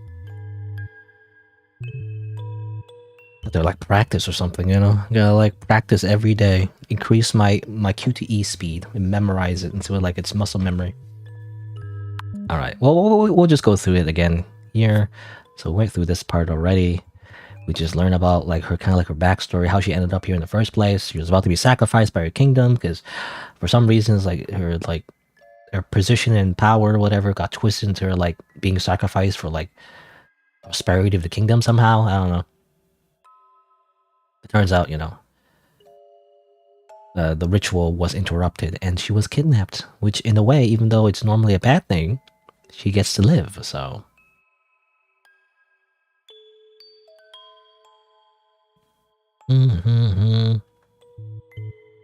Have no choice. Would you be so kind as to let me use the crystal now? You reach your hand up near the top of the mirror, waiting for a response. Yes, I suppose you've proven yourself worthy. Very well, you may take it. You smile, gently prying the beautiful gem from the frame of the mirror. You got the crystal. Okay, there you go. That was easy. Alright, so we got the crystal this time without any violence, by the way. Also, if you notice, there's a bunch of eyes on the walls. Something horrible could happen that is far out of your control, as it has and as it will again. Alright. Save the game. So we got all 3 crystals. Let's move on. Aha. I look around? No? Guess not. I guess we'll place the crystals. Before you stand a stone tablet with 3 notches. Do you want to put all the magic crystals in here? Nah, I'll just stand here forever, doing nothing. Okay, fine. The crystals glowed, reflecting in the iridescent light all throughout the dimly lit room. You watched in awe as sparks of magical energy came out of the crystals, connecting to each other through beams of light. You noticed it was making a faint whirring sound that progressively got more powerful. You felt calm, serene, until you felt something grab onto your wrists. You stared up at the towering dragon, clutching tightly onto you as the whirring of the crystals grew louder and louder. You fool! What do you think you're doing? He yelled over the sounds of the crystals, yanking your arm to pull you backwards away from the mechanism. You stumbled onto the ground. You're trying to go back. Do you have a death wish? Fine. If you won't stay here, then I'll just have to make you stay. Wait. You crashed to the floor with a thud. The Lightkeeper's grip on your arm only got tighter each passing moment. You snatched the cold mask from the Lightkeeper's face, disorientating her enough to weave your way out from underneath her. Under her dress, you know? It's a funny image to me. She looked completely bewildered and a tad flustered, nothing like the fearsome woman you had seen minutes prior. Darcy, listen to me. Darcy? There she is. You remember me. Darcy called out over the sounds of the magical mechanisms getting louder and louder. You turn around, frankly pushing the crystals down to the sockets of more forest. You know, push it in, just like ram sticks. You know, I gotta make sure it's in there. All around you, green beams of light twisted and contorted, forming geometric patterns that shielded the surrounding lighthouse. Once the shield was up, the whirring calmed down and everything came of a standstill. You relaxed with deep breaths escaping your lips. You turned the security on. I thought surely you were trying to escape, weren't you? She took a few steps closer to you, speaking in a noticeably softer voice. Why in the divine's name would I do that? Well, I did kidnap you, you know, I did kidnap you and everything. I certainly didn't expect you to remember me either. Oh, Darcy, how could I ever forget the dragon who made my youth less lonely? You let out a light-hearted laugh. Truth be told, you felt like you were able to properly breathe for the first time since being captured here. There had always been tales of dragon folk and princesses being at odds with each other. But for Darcy and yourself, the opposite was true. I mean, I guess, actually when I think about it, I guess so. You know, like cliche, medieval, you know, fantasy. I guess it would be like dragons are the bad guys and princesses get captured. Never thought about that. But who's the knight, you know? Usually there's a knight character. Where's that, you know? I guess not. They're not in this story. All those days sneaking off to meet you, I can never forget it. Not in a million years. After you left, I never thought I'd see you properly again, especially for our divulging reputations. How could I just leave you there, after hearing what those despicable people planned to do to you? Just thinking about it makes my blood boil. Well, thankfully the magic here should protect us from outsiders for the time being. I'm sorry for chaining you up, Ellie. This lighthouse isn't exactly the safest place to be. I promise, my princess, I'll make it up to you. Nothing will ever hurt you again. You felt a familiar cold hand caress your cheek gently. Any semblance of anger in Darcy was replaced by something much softer. Something much more loving. I guess it works out. Just kidnap your lover. It's fine, don't worry about it. The moral of the story is simply kidnap your girlfriend. And it'll all work out in the end. You have been with Darcy for a couple months now. The lighthouse was keeping you both safe inside, although you've been making plans to attempt to go further out past the sea. Are you almost ready, my princess? Darcy called out to you, standing off to the side a bit awkwardly with her wings covering her face. You finished putting on your dress, adjusting your hair accessories ever so slightly. I think so. Just one more thing and... Okay, you can look now. The dragon turned around, her wings falling back behind her as she smiled at you.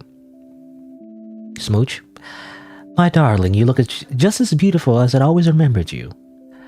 I'm glad we were able to steal that dress back for you. You felt Darcy gently pull your face close to hers, pressing your lips against yours.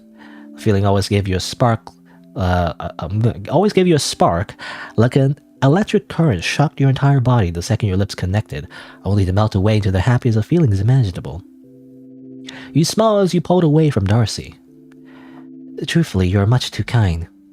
I'll give you my thanks for retrieving so many of my things. Just a bit of larceny, that's all. Technically, it belonged to her, you know?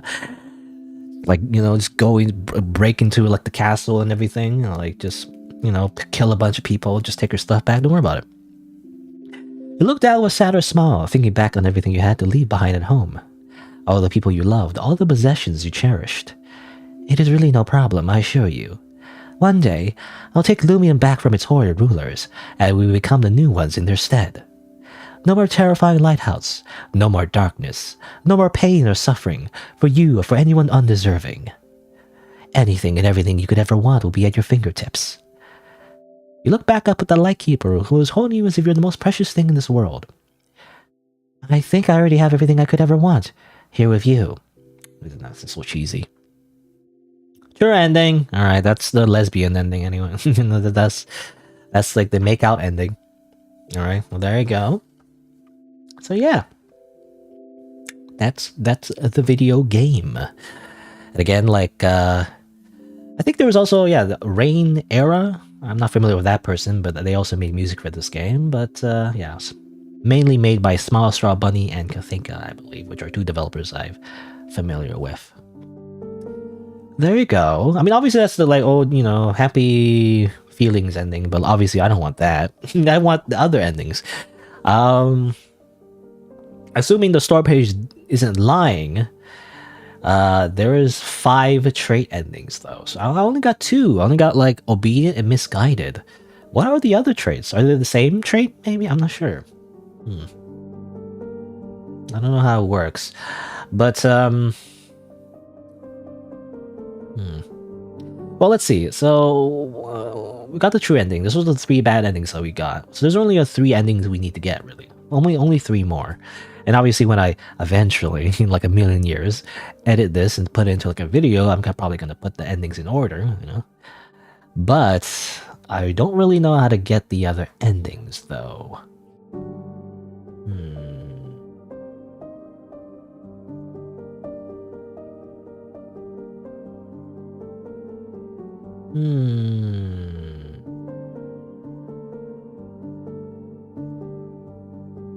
Ending guide. Oh, it's funny, you know, here's a comment from the developer from like 2 months ago. I'll most likely post an endings guide soon, so everyone can figure out how to get the other endings. And I don't see the ending guide anywhere. You know, the ending guide was never made. Like 2 months prior, it was just, they never made it. So I don't know. But I'm looking at the Itch.io comments. One person apparently mentioned like a lore keeper trait. So apparently there's a lore keeper trait. What the heck? How are you supposed to get the lore keeper trait?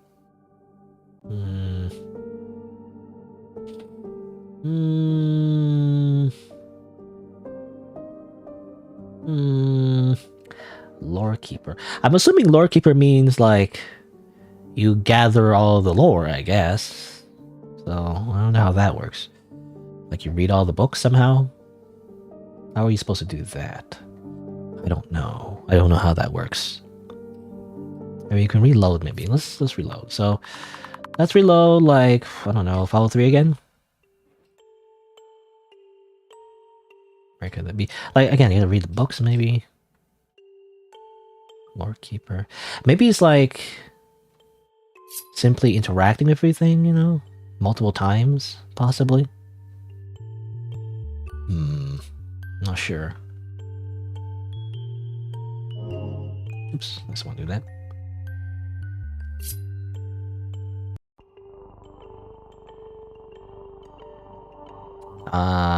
Check your legs for bugs.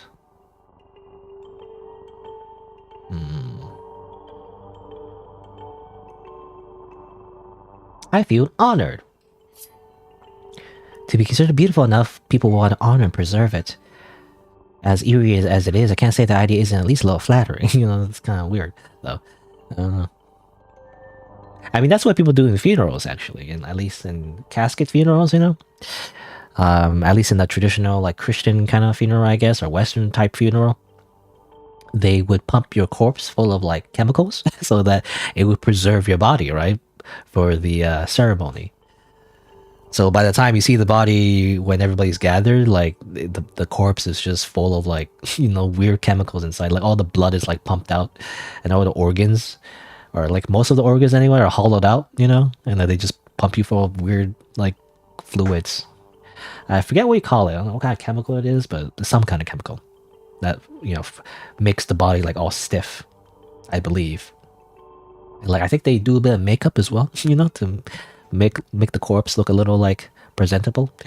Anyway, okay, let's save the game again. So I don't know how to like get the other endings.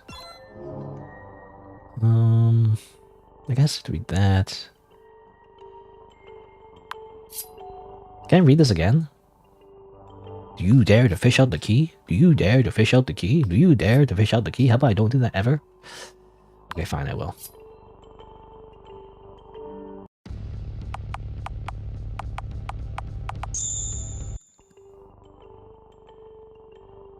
Silver key.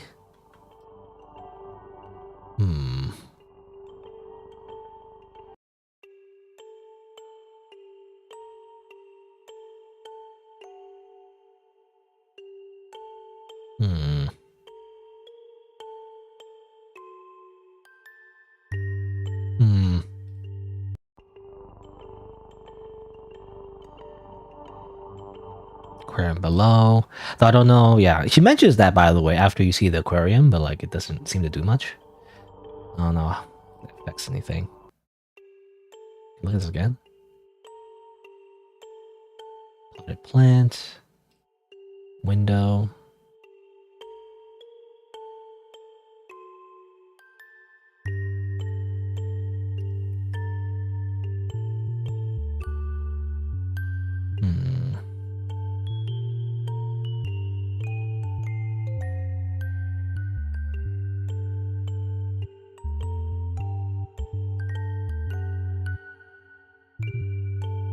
I'll just click things multiple times.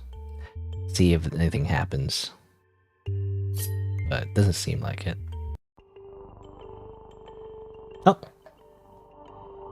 Oh, weird. Oh, interesting. I think there's a bug, actually. I was mentioned in the comments, actually. But it seems like there's a bug. If you try to open the door again, it just gives you a black screen.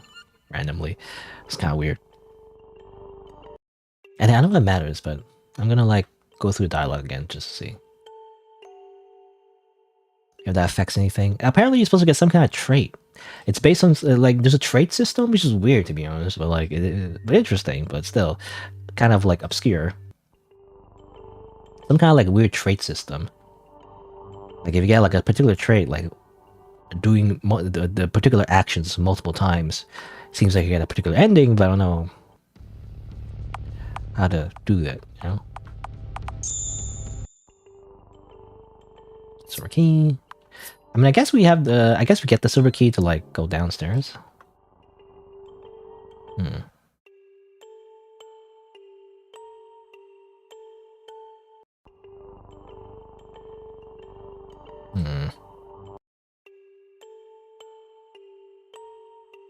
Look at the hammer. Break the glass. I don't... Well, maybe there is like a... Oh, wait. Oh, someone could get terribly hit with this step on the glass. Maybe we should clean this mess? Sure, let's clean up these glass shards, by the way, that we destroyed. Worry fill your eyes as you got to work. You use the ends of your nightgown to carefully pick up the wooden glass shards of glass, collecting them bit by bit until no mess was left. Your eyes scanned the room for somewhere to dispose of them, eventually spotting a waste packet of sorts. It was empty. Like my soul. Or whatever. It's the joke. Does everyone make that joke now? I feel like it became a meme now. Everyone makes that joke now. It's empty like my soul. Cautiously, you dump the glass shards into the container, leaving the room as clean as you could despite the circumstances. I guess, well, actually when I think about it, I guess this developer, didn't they make like a manly badass hero like reference a few times already? I remember there's at least one reference, I believe, in one of their games. What was it? It was the one of the bunny? Little Red Memories, I think. think they made a reference to Manly, like an Easter egg. I think they also made a reference to Markiplier or something. I don't know.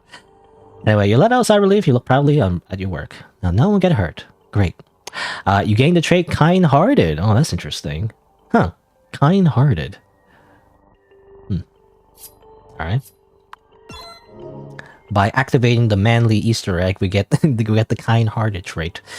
That is interesting. How we... I wonder. I don't know. Oh, here you go. Okay. Let's take the fish food. I quite like feeding fish. The way they swim to the surface with food is so cute. I know I shouldn't, but I'm sure giving them a little extra food will cause lasting harm, right? You grab a hold of a rather large bag. In your weakened state, you felt surprised you were able to carry such a thing. Got a bag of fish food. Great. Amazing. I was thinking how we're going to use that.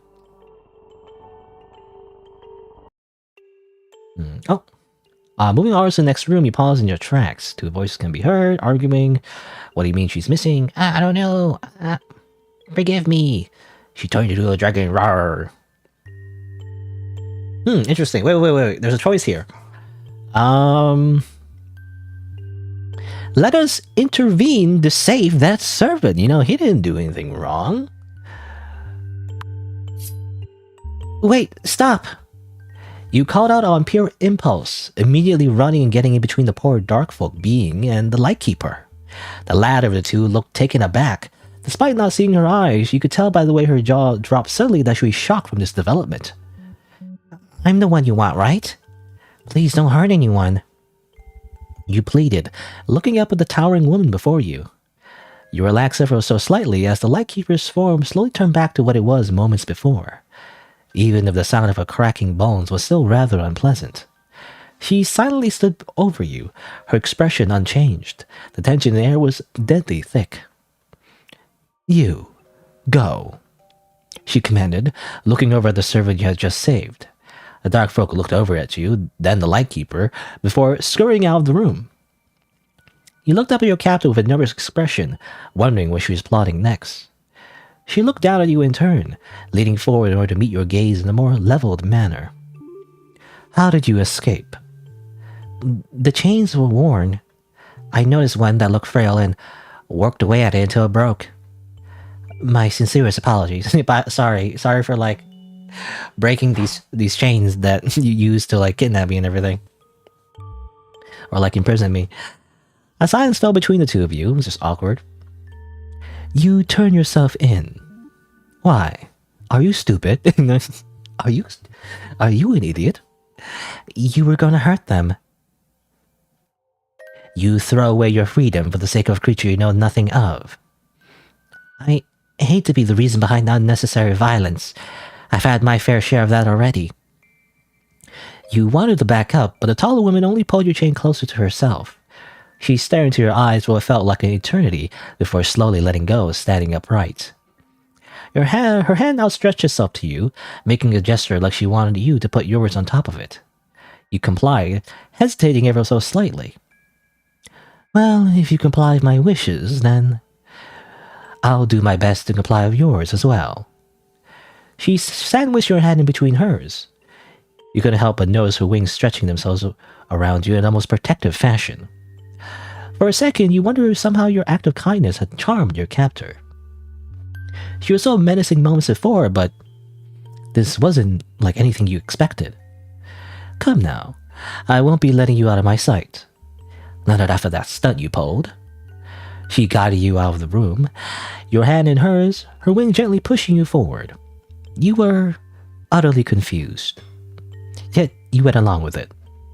If being kind made the Lightkeeper kind to you in turn, then what harm could come from that? Kill them with kindness. That's funny. Well, it's kind of a good ending in a way. And thus they went to like make out. Good. You know, I mean, that's technically also like a happy ending. I guess the only difference is that she didn't learn like the full truth, like why the Lightkeeper liked her and everything, but which I guess, by the way, I guess they're literally childhood friends. You know, it's the childhood friend trope. But yeah, that's the only difference, really. So there you go. That's interesting. That's an interesting way to find. Yeah, the trade system is interesting. It's just so obscure. It's like, I wonder how he's supposed to get the other ones. It seems like, yeah, I got at least for the trade endings, I got like obedience, which just giving up basically in the beginning. Misguided, which is smashing everything like a maniac. And kind, which is like intervening at that scene. So I guess there's two more. I wonder what the other ones are. I mean, someone in the comments did mention in the store page Lightkeeper. So I don't know what that means exactly.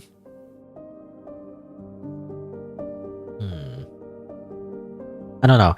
It might take a while. You know, I was planning on playing another game, but depending on how long this takes, I might not have time for the other game, because the other game is like around 2 hours as well. I feel like, and probably even more. It also has like multiple endings. All right. Well, let's see. Let's go back over here. There's a whole thing about feeding the fish, though, so I haven't done that yet. So let's see what happens if we do that. If we ignore this scene, so we don't get the kindness ending, and go and feed the fish. Let's stay in our hiding place.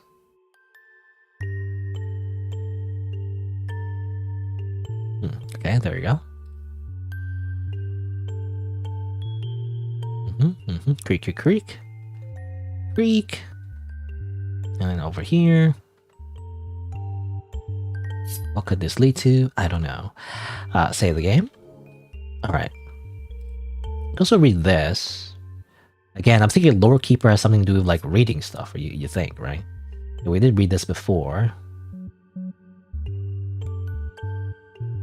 24. Oh yeah, 24, right? What's that related to? What do you mean 24? What's that mean? I don't know. Look at another book. Oh, here you go. Wait. So there's an option to look at another book. I didn't realize. Your expression lit up. One of your favorite books on the Divine was in the Lightkeeper's possession. Oh, interesting.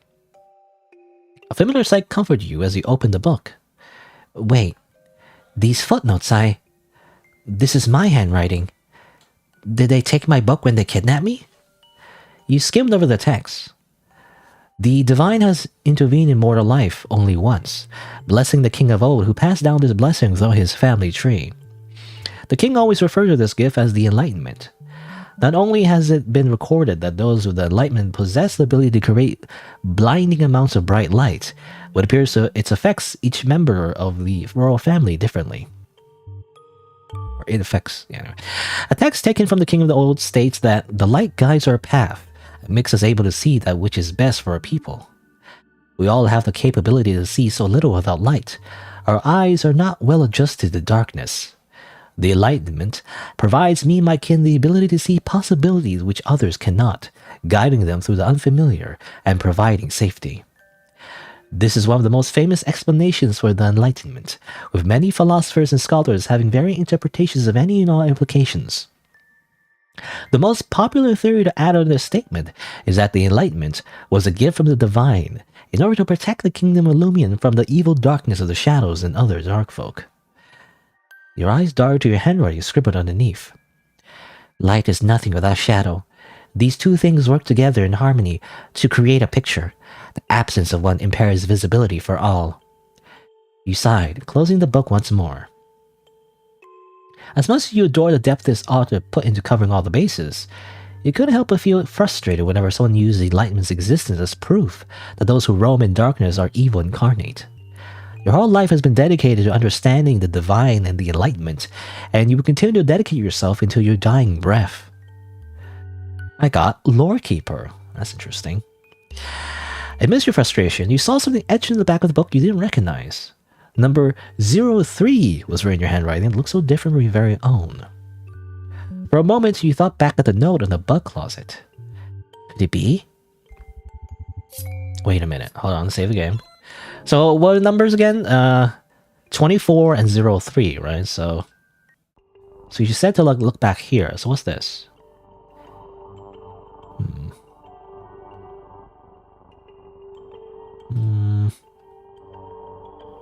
But she mentioned the note though, but I guess I can't really open it again.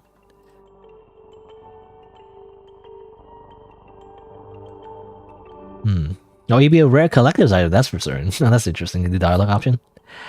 The preserved corpse of a princess. Yes, there'll probably be people paying millions of dollars for such a thing. Odd people indeed, but at least that means I have value, I suppose. Alright. She mentioned the closet, but I can't really use the closet again, though. She mentioned, like, a note on here. It's like a draconic thing. I don't know. Look at this. Painting of Darth Figure.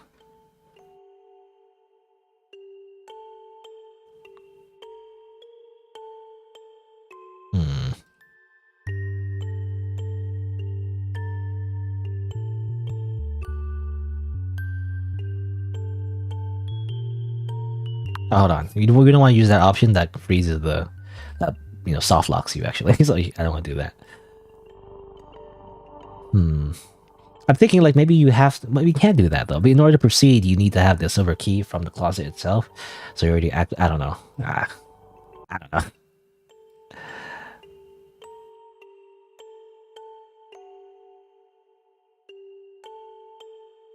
Okay, so she doesn't do that. That's interesting. Probably because of the kindness trait. So it's interesting how the trait system... It's weird, though. I don't know how, like, you trigger it in the proper order, but it seems like getting certain traits do affect, like, the choices that you can take in this game.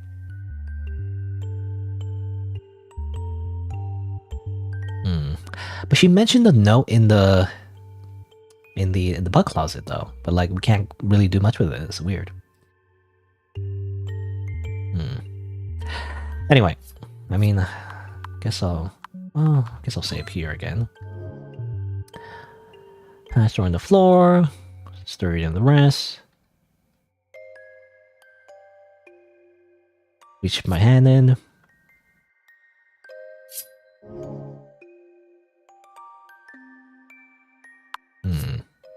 Oh, we have the, don't we have fish food, by the way? Oh, we didn't.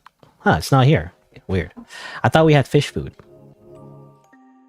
Didn't we grab fish food and everything? Or maybe that's what... Maybe that's... Oh, wait, hold on. Take the fish food. Bag of fish food, right? Oh, there you go. I thought we grabbed it before. Well, now we do. Okay, hold on. So now we have the fish food. So, save again.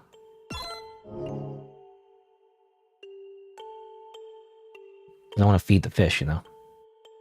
Here we go. So we have an option to sprinkle fish food into the water. Let's do that. You smiled softly as you set the bag of fish food down on the floor next to you. Looking down to the depths of the water, you couldn't see many fish, yet your curiosity knew no bounds. One pinch at a time, you filled the top of the water with food. Bit by bit, fish started swimming to the surface and began to peck away at the food. There are more than you thought there would be. Admittedly, you made sure each small fish you saw got a fair share of the food as well. In the corner of your eye, you saw some of the fish scurry away, while others were still focused at the food at the top. That's odd. Are the fish frightened of me? You backed up slightly, simply observing the small creatures below. The water appeared to be less calm than it was before.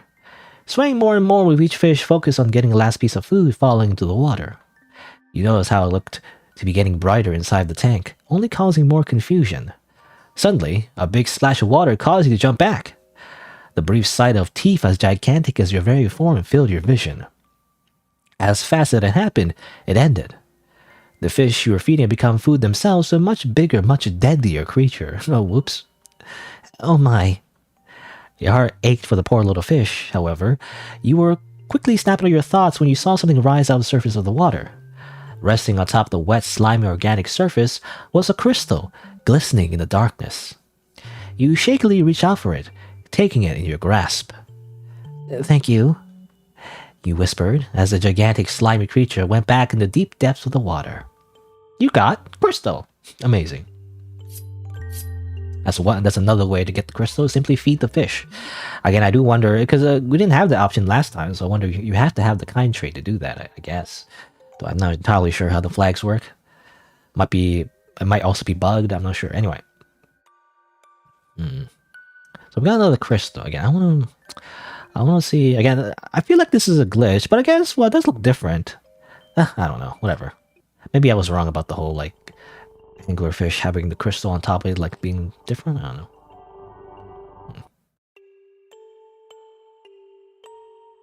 Anyway, I guess we have to talk to the... We have to talk to the mirror again, though, so...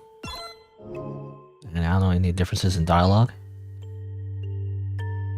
Hidden room. Okay, so again. Walking into yet another eerie room. Child of light. Ooh-wee.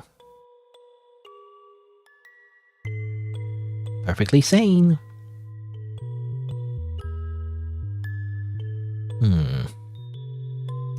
Let's see. This time we have this option to the mirror. Are you speaking of the divine? How observant. Yes, indeed. I am speaking of the divine. I can feel something about you. See something just out of reach in your mind. Come closer, child of light. Okay, well, same thing, actually. Same dialogue at the end. At the end of the day.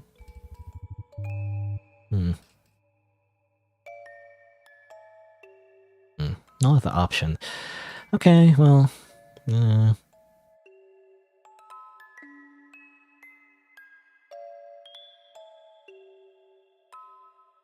Yes, immediately. Indulge me.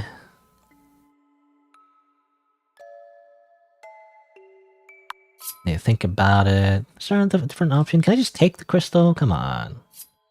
Okay, well, I guess I just accidentally proceeded.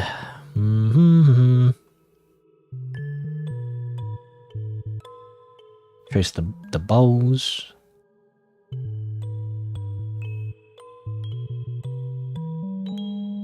I'm just kind of going a little bit slower because I'm not sure if I accidentally skip anything that's new. I guess we won't try to stop it this time. Calm ourselves, same as always. And then we have a little bit of backstory here.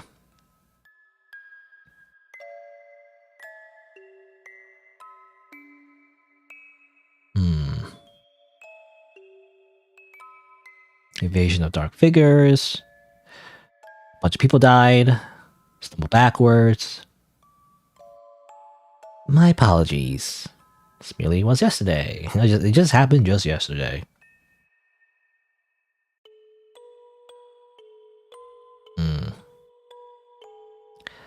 Lightkeeper had a plan. To be grateful to her. Desires many things. Cannot say more than that. Seem oddly calm. No choice. Let me use a crystal. Reach your hand. Yes, suppose. Yes, take it. Crystal. Alright, I guess that was the only have. You know, it's funny because there was another option before about like using the hammer, but that I guess you only have that option if you've been smashing everything. So save game. Continue again. Something horrible could happen that is far out of your control as it has and as it will again. Didn't feel the need to discuss it further. Oh, a small box sat on the shelf. You recognize the lock on it. It's a number lock. Ooh, interesting. Back in Lumion, most people use boxes like this to keep important keepsakes safe. Just what could be so important to the Lightkeeper that she put it in a box like this? You felt your curiosity grow. Sure, let's put in a number combination. Let's put in 2403. Ta-da! The combination seemed to be correct. The box opened. Inside was a small hand mirror that you instantly took out. There was clearly something magical about it, but you weren't well versed enough in this type of enchantment to tell what it was. Excuse me. May I ask you about something I found? I am at your disposal, little firefly. What is in your mind? You held up the small object for the mirror to observe. This mirror, I can tell it has some sort of magic infused inside of it, but I can't decipher what exactly that magic is. Both mirrors started to glow subtly in a pulsing motion as the hand mirror levitated out of your hands and floated in front of your face. Ah yes, the mirror. I'm aware of it. This is a memory mirror, just like myself. However, this one was only made to store one memory in particular. Huh? One memory is stored on that? Whose memory is it? Could you show me, please? A few moments of silence fell across the room. You heard that also familiar mischievous chuckle right in your ear once more. As you wish, your highness. A familiar feeling flooded your mind, like a wave came crashing down on you, encapsulating your entire being. The mirror showed you a scene. You saw a castle shrouded in light, elegant decor, the draconic child being held within the depths of it below. A smaller voice rang in your ears. Your thoughts became clouded and drowned out. These must be the thoughts of this person's memory. These stupid chains. I wish I could burn this place to the ground. You heard the sounds of metal clanging together. The young one appeared to be gnawing away at her restraints in a frustrating attempt to break free. After proving unsuccessful, she slumped down on the floor with a loud groan. Let me out of here! The tiny dragon banged on the side of the wall with her fists, immediately recoiling and shouting with pain. Ow! Stupid walls! Stupid castle! Stupid kingdom! I hated it here. I want to go back to my cave. It was nice and dark there, surrounded by my treasure. And I was gonna say like my gacha waifus, you know, because I'm just thinking like dragons, like stereotypical dragons, you know. They just hoard everything. And like in the modern world, you know, that's what they will hoard. They will hoard gacha, you know, pay to win gacha waifus. And like, I don't know, trading cards, anything of value. Anyway. Wait. The dragon's child wings flared up, flapping in a panicked and agitated manner. My treasure! Dang it, they confiscated all when they took me. Those bastards! A familiar voice interrupted her thoughts. Your treasure? You saw her rapidly turn her head and glare in the direction of the new voice, flapping her wings in an intimidating way. Or well, as intimidating as someone her size could be. What do you want? Leave me alone! You already took everything from me. Looking over who she was talking to, you saw yourself. Or rather, you from a long, long time ago. You were clutching a gold ring in your hand, embellished with a green jewel of sorts. You watched your younger self walk over to the prisoner, shutting the door behind you with a click. Is this part of your treasure? My ring. Why does she have my ring? That's mine. Give that back, you little vermin. The small dragon lunged to grab the ring from the princess's hand, but the chains restrained her from doing so. Your younger self nervously looked up at her, placing the ring down on the floor and sliding it over to her. Huh? He's giving it back to me. She cautiously reached out, grabbing the ring and holding it close to her chest protectively. Why are you helping me? The guards said you stole this, but I don't believe them. You look no older than I am. My name is Elizabeth. I'm not really supposed to be here, but it's a pleasure to meet you. I'm Darcy. A smile formed your past self's lips. Darcy? That's a lovely name. Heh, thanks. I don't know, I imagine Darcy to be a bit of a tomboy, I don't know. That's what I imagine her to be. The way she grew up, though, just looks different. Anyway, she's actually rather nice. So, can you get me out of here? I'm afraid I cannot. Those chains are infused with my father's magic. It would take a skilled magic user to undo such a thing. Darcy groaned again. I'm gonna die alone down here. Don't say that. You didn't do anything to deserve being put down here. I swear, I'll try to convince my father to let you go. You sat down in front of the mirror displaying the scene before you. You thought it would have ended at that one memory, but were surprised to see more, and more play one after another. You smiled fondly, remembering your old friend.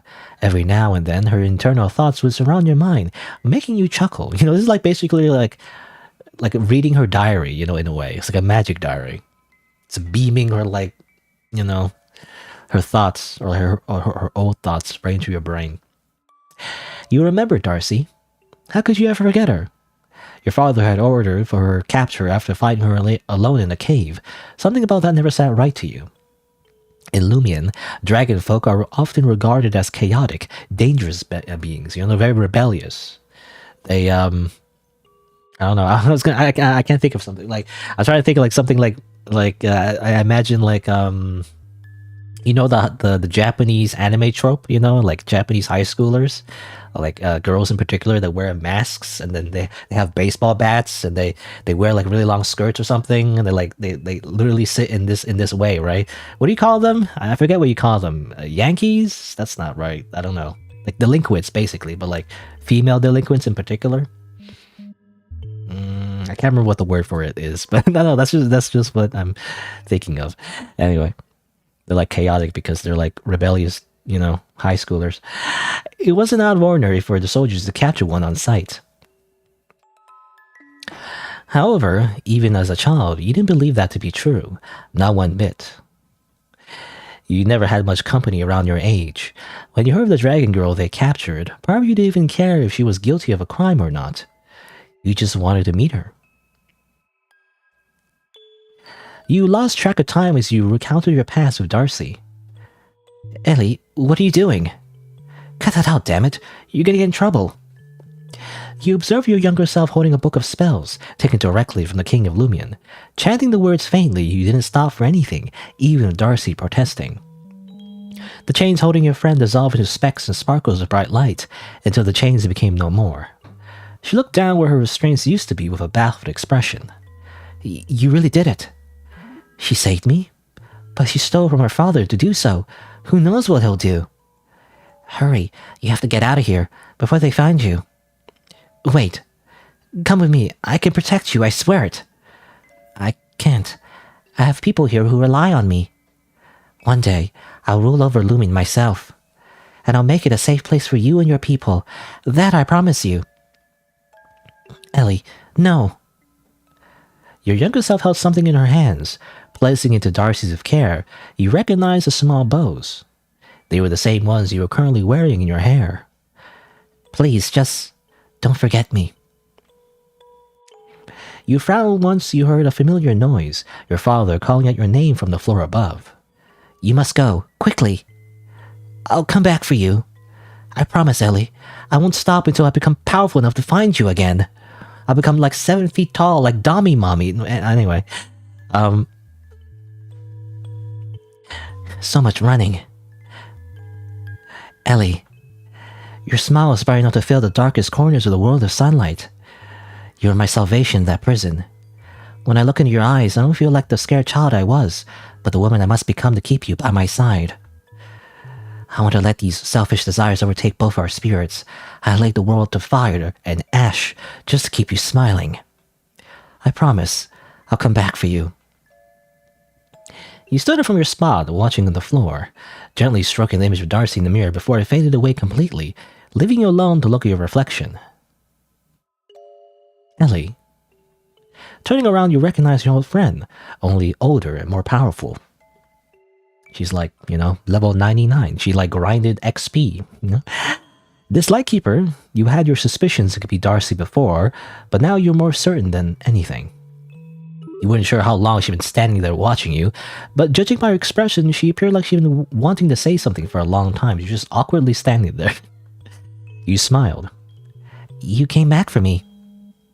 I promised I would. Ending, Lightkeeper. There you go. That's an interesting ending. That's also a bit of a happy ending in a way. Because, you know, we get a lot of very enlightening backstory of how these two are related. So that's pretty interesting. You know, it's funny how like some of the endings here is like very like not super obscure, but like definitely it takes more steps. You know, it's like harder to get. But anyway, well, there you go. All right. So what do we get so far? We got at least for the traits, you know, because we got the true ending, we got the bad endings, but for the traits, we got the obedient ending, the Lightkeeper ending that we just got, the kind ending, I'm assuming, and the misguided ending. But there's like one more, I think. But what's the last one? I'm not sure. I don't know what the last one would be. Is there like a hidden trait that I didn't get before? Is there like a Thanos thing where you're supposed to like get all the traits at once? You know, I wonder if that's the thing you could do. I don't know. Maybe not. Like, because I feel like if you get the kind trait, you can't get the misguided trait, right? To like destroy the aquarium and everything. I feel like, I don't know. Maybe, maybe not. I'm not sure. I mean, we can reload before we, touch the box and everything. We have the crystal. But I feel like if we just continue from here, we'll just get the normal ending, which ironically is called the true ending, but like I feel like it's just the normal ending, really. It's just like the default ending. If you don't really do anything else,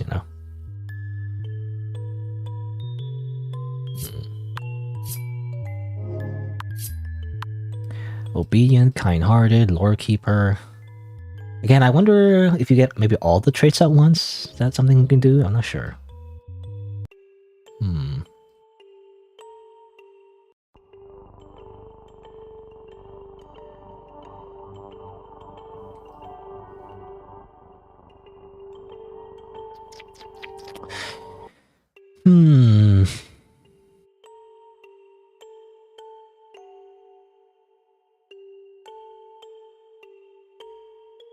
Oops, I didn't mean to do that.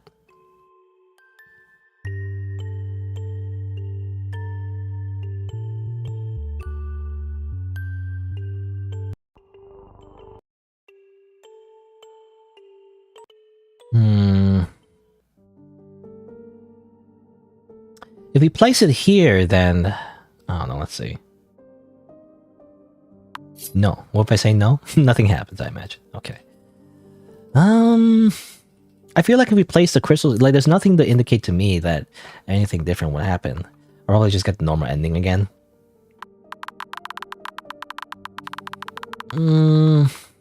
I don't know.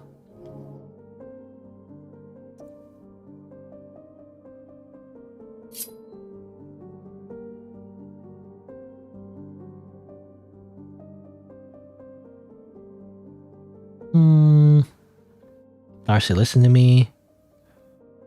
Pushing the crystals into... Yeah, this just makes the... Yeah, this is just a true ending again, it seems like.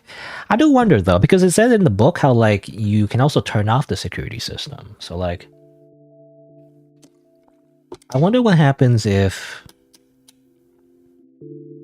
Maybe there's a second misguided... Because I'm thinking, like, maybe there's a second misguided ending. Like, if you break everything, but, like, you don't break the mirror and just grab the crystal, maybe something different would happen? That's my assumption, anyway. So what if I reload back here? The traits? We still have the obedient trait. Actually, I want... Well... I can't really... Okay, fine. I'll start from the beginning.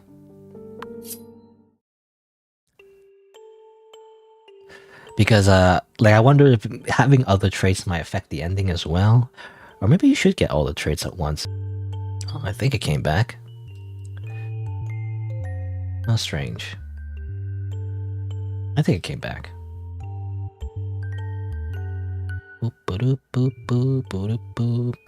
Alright. Do I want to break the chain? Press the right keys.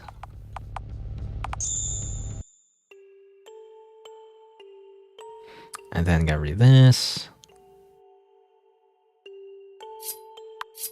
So let's make a save. I guess make a save there. I guess we just leave.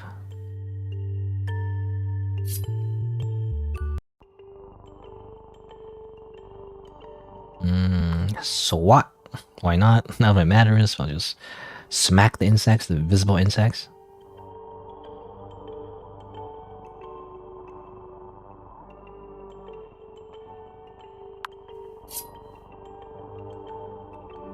Press the right keys.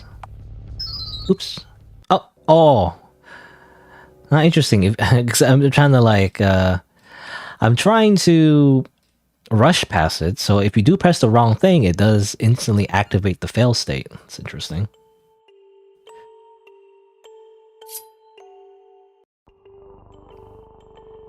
So it is punishing in that sense. Okay, I'll save the game again. A warning. Take the key. Press the right thing.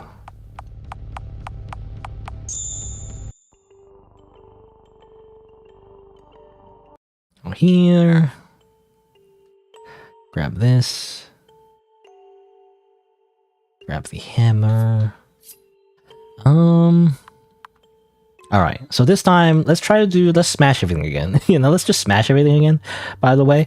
I wonder if it affects, the very end, last ending. If you smash everything, I imagine... I feel like it's the most, extreme, right? It's the most extreme option. So, if you do that, I wonder if that affects, the very end.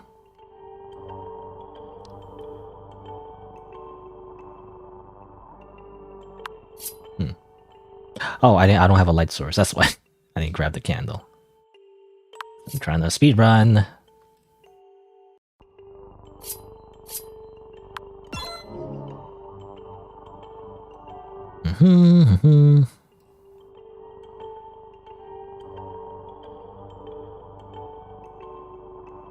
Okay. I also wonder, maybe if you skip reading the book, maybe if it matters. I don't know. Anyway, save here. Go here.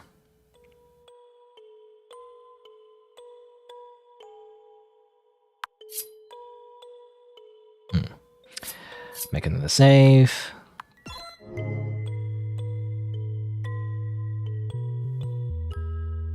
Peer into your soul. Alright. So I remember there was an option to smash the mirror. What if we choose not to smash the mirror? We just...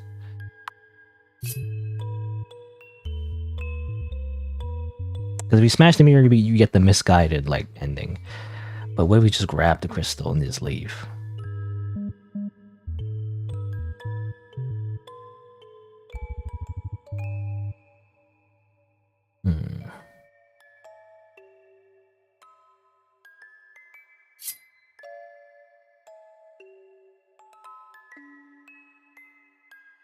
Okay, just take it. I said at least kind of, again, because I was trying to skip, it just skips. It just kind of selects the option immediately.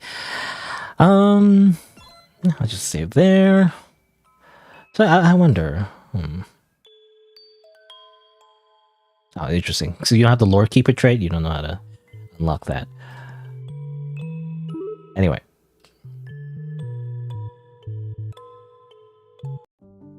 Alright, so this time, I don't know if it affects anything. Again, it might be, I need some other, thing, but... What if we have all 3 crystals, but we have the misguided trait? Does that matter, I wonder? Let's see. I put the magic crystals.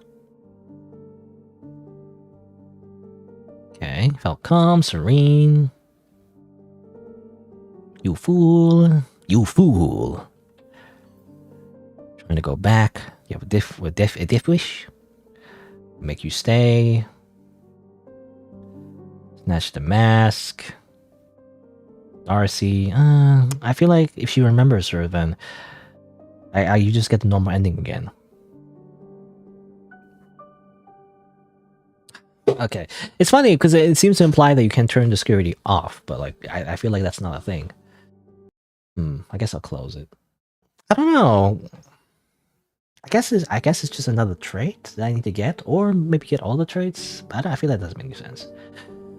Look at the comments again on Ichio.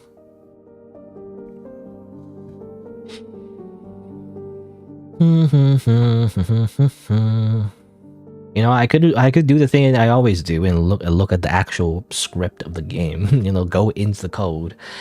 I guess that's always a thing I could do. Supposedly, by the way, there's spoilers. Someone mentioned in the comments about doing the impossible QTE, in the mirror.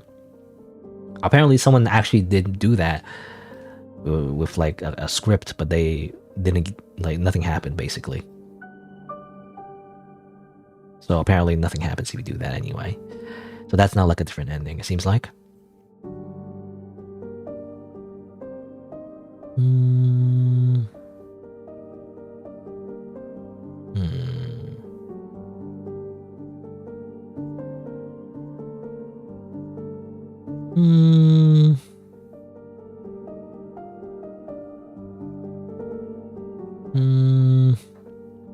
Man, not a lot of information.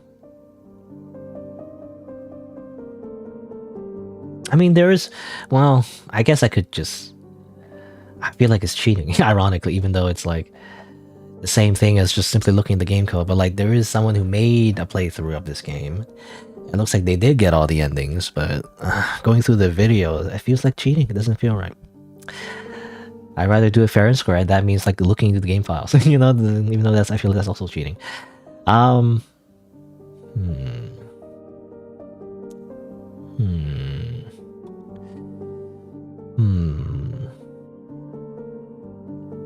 Alright, I think what I'll do is actually go into the code of the game, maybe. How do I do that again? I would have to go here. I guess I would have to... How do I do it normally? And normally I would have to, like, technically copy the game somewhere else and, like, make a new project. And I guess from that, you know. Oh, let's see. Hold on. Let me, software...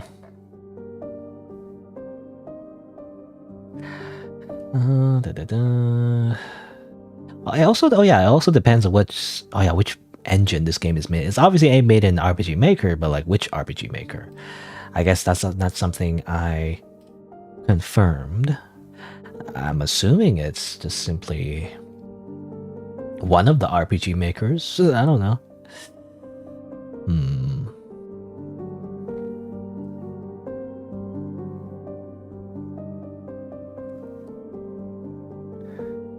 PG. Do do do do do do.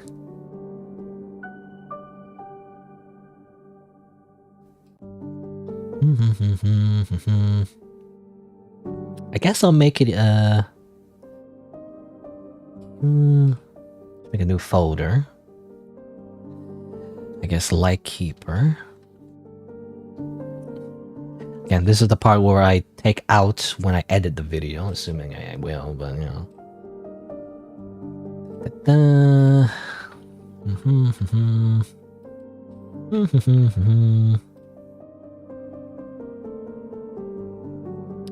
Do a bit of that.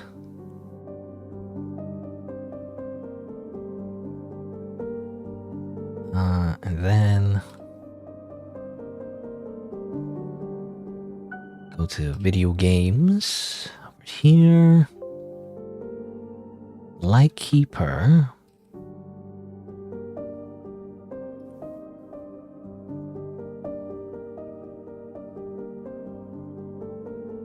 That. Where is it? Here. Delete everything but this. Game RPG project there. Assuming this works. I don't know if it works.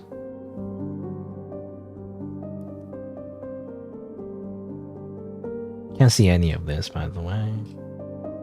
Oh, did I accidentally minimize the game? Whoops. None of it matters. It's just on the main menu.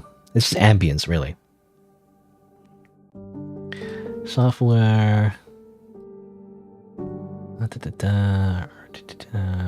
Where is it? This one. That one.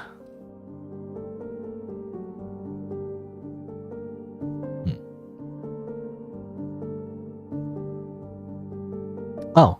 Unable to read the file. Oh, damn it. Okay, maybe it doesn't work. Damn it. I almost had it. But, like, turns out I can't open it that way. Sucks. Can't open a particular file? Maybe I have the wrong version. That sucks. I thought I had, I thought it was an easy way to just, get into the files, but I guess not.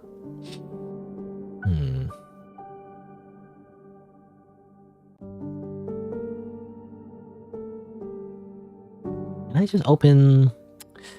I can't. Let's see. Can I just do that and then just open here? Where is it?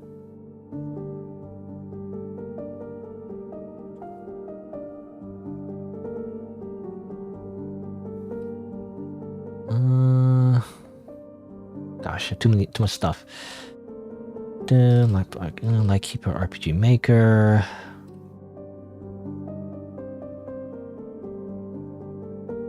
Put it there. Open project. PC games. We just want to keep my folders of games. Unable to read the file. Damn it. Doesn't work. Nah. Unless I make a new one, maybe?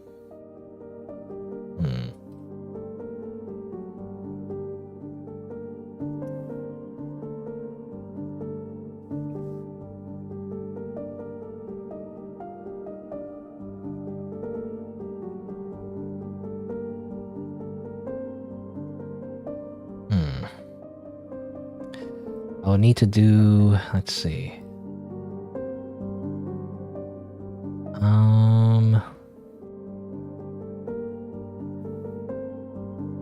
Where would that be? Actors...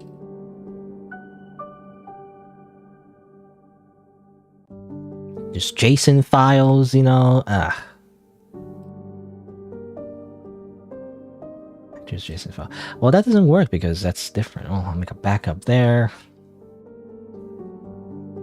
Yeah, this is horrible streaming, but like, this is just so I can find like the flags for like the final ending that I don't know how to get.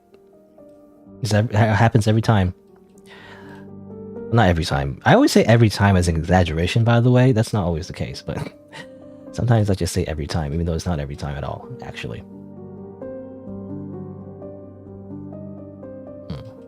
Oops, I don't want to do that, actually.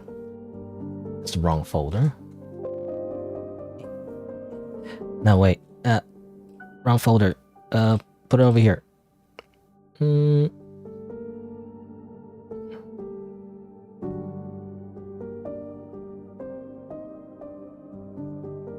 it over there. Actually, maybe I put it in the wrong place. Let's see. Game project. The audio data. Yeah, I might have put it in the wrong folder, actually. Let me put it there. Put it over here instead, yeah. In which case, I have to do this. Go over here. Change that. And then... do that. RPG Maker. Open project. Lightkeeper.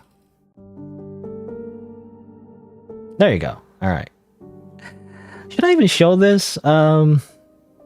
Maybe I shouldn't, but like... it's just the problem is that you can't see anything, so... It's gonna be very boring if anyone watches the VOD. But it's a lot of me rambling, but you can't see anything, so I'm just gonna show it. Even though I feel like it's ethically bad. I don't have permission from the developer. Hopefully they forgive me. But let's see. Window capture. Actually, I don't know if it'll like show the right thing. Actually, so I'm gonna choose that. Do window capture, RPG Maker, MV. Yeah, I think that's right. There, like that. Oh no.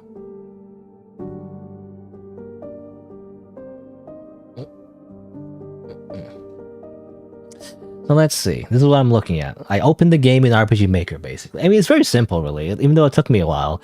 Because I didn't know exactly how you're supposed to do it, but, like, basically, RPG Maker is not very good in terms of like, encrypting your, like, stuff. So, like, it's really easy to just simply open RPG Maker, like, the engine, and just simply just put a project file in and open it as if it's the game that you made, but obviously you didn't make the game, but, you know. Anyway. I just want to open this, so let's see. So, obviously... It's not like a traditional RPG Maker though, because it's very visual novel-esque. I've noticed a lot of developers who make visual novel-esque type RPG Maker games, they create their game in a specific way that I'm not super familiar with.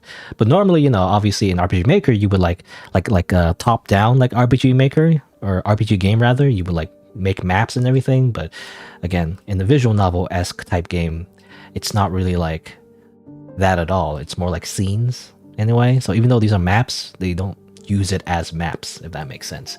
At least that's how I interpret it anyway. I'm not an expert. Anyway. And then there's a bunch of events as well. So depending on what you click on, for example, you click on the chandelier, you get a common event, check chandelier, and that activates like an event, I believe. How do you search? I keep forgetting how to do this. It's been a while because I already forgot how to use RPG Maker. Even not that I even knew much. I don't even know how to use it that much either anyway, but event. How do you open events again? I forget. Common event. Common event. Yeah, common event that. Where's the viewer to show events? It's not this. And what is it, database? I guess database. Common events. There you go. So for example, the game is coded in such a way, if you're on this screen and you click on the chandelier, you will get this event, which will activate text to show that chandelier gently sways overhead, emanating a dim light around the room. So that's how it works, by the way. Oh, you can't actually see everything, actually. That kind of sucks. You can't see the window. Which is annoying. I guess I have to do display capture, which also is very scary because I don't do display capture. I guess I should.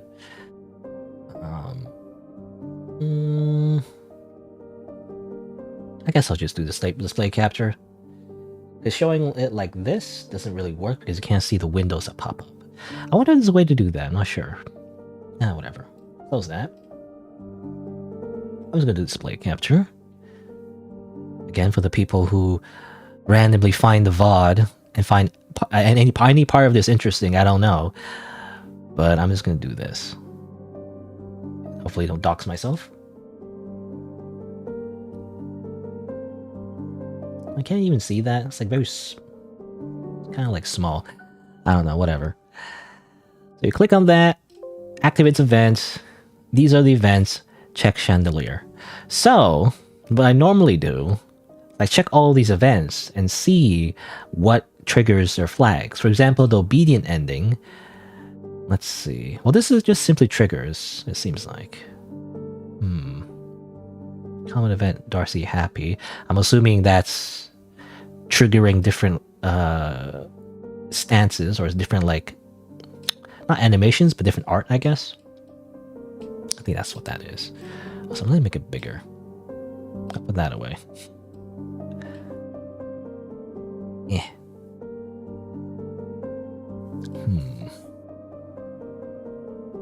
Database. Again, hopefully developers aren't mad at me for doing this, but like I need to figure out how to get the endings. Kind-hearted ending. There's no flags for this. These are simply just it activates, the scene itself. So when you get when this scene starts is like when you get the ending, basically. And return to like title screen. Oh, here you go. Strong-willed and okay, that gives a good hint though. That means the last trait I haven't gotten yet is strong-willed apparently. So also spoilers. I'm not gonna read that actually. It's like spoilers. So how do you... This is just RPG battle stuff, which is, again, not really relevant, because a lot of developers, when they make RPG games in RPG Maker, sometimes they don't actually use the actual RPG battle system, so a lot of these stuff is just not really important. Minotaur! No, that's not a thing. So a lot of it's just redundant. But I do know apparently the trait is strong-willed. Now, how do you get the strong-willed trait, though? So that's the thing. I guess what we can do is look at the map here and see maybe what I haven't clicked on. What's this? Oh, this is just to start the screen, I think.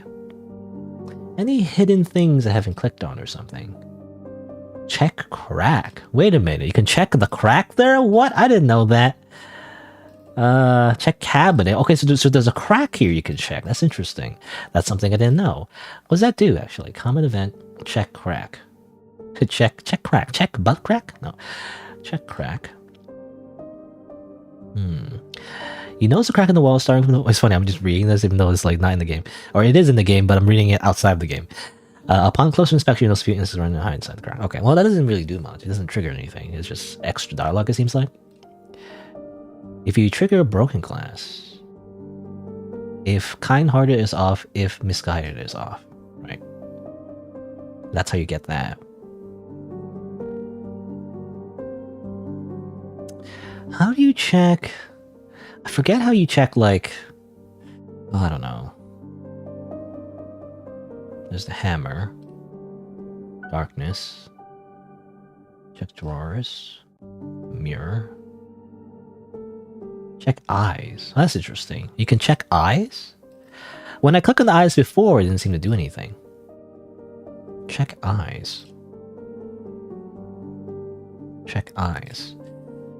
How does the eyes event work?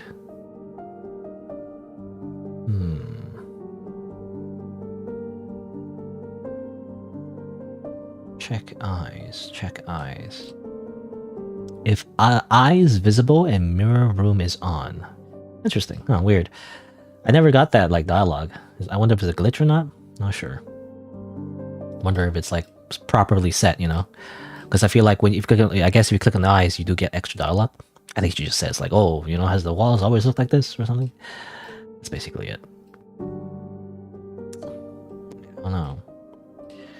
Most of this it's not much. It's only common events really that's relevant. Items, strong-willed. You know, that doesn't... I don't think this does anything. This is just like... These are the inventory, actually. This is the inventory that you have when you pick up in the game. That's basically it. Princess of Lumion. Target rate 100%. Heal. Spark. Wow. Not really relevant, though. There's no RPG battles. Most of this stuff is just related to RPG battles, which is not really relevant. Do event searcher. Strong-willed. Flashbacks. Start. Oh, interesting. Wait. Can't really open it from here. Common start. Flashbacks. What is common event flashbacks? I don't know. Try variables. I guess it's not anything.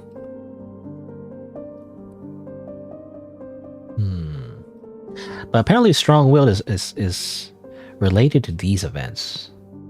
On the common map ending? Or in the I don't know. On the common map. Flashbacks and start?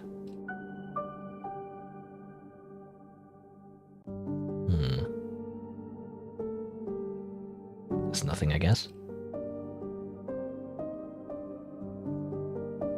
Common event start. Well, let's see. What's? I'm assuming common event just start just means like opens the scene, but start. Creak, creak, creak. Yeah, it's just this. No candle. If strongbow is off, that's interesting.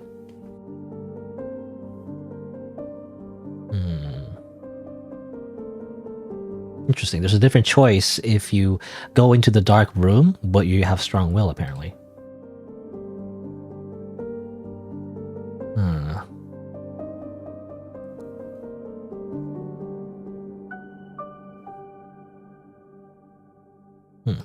Spelled Lightkeeper wrong by over here, by the way. I wonder if that affects anything. Lightkeeper? Lightkeeper trait. It seems like the Lightkeeper ending works properly, though, so I don't think it breaks anything.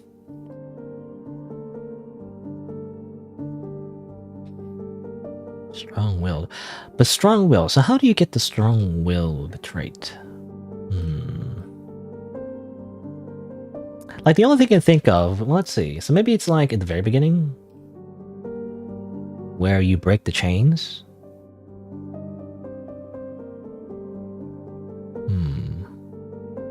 Change items obedient.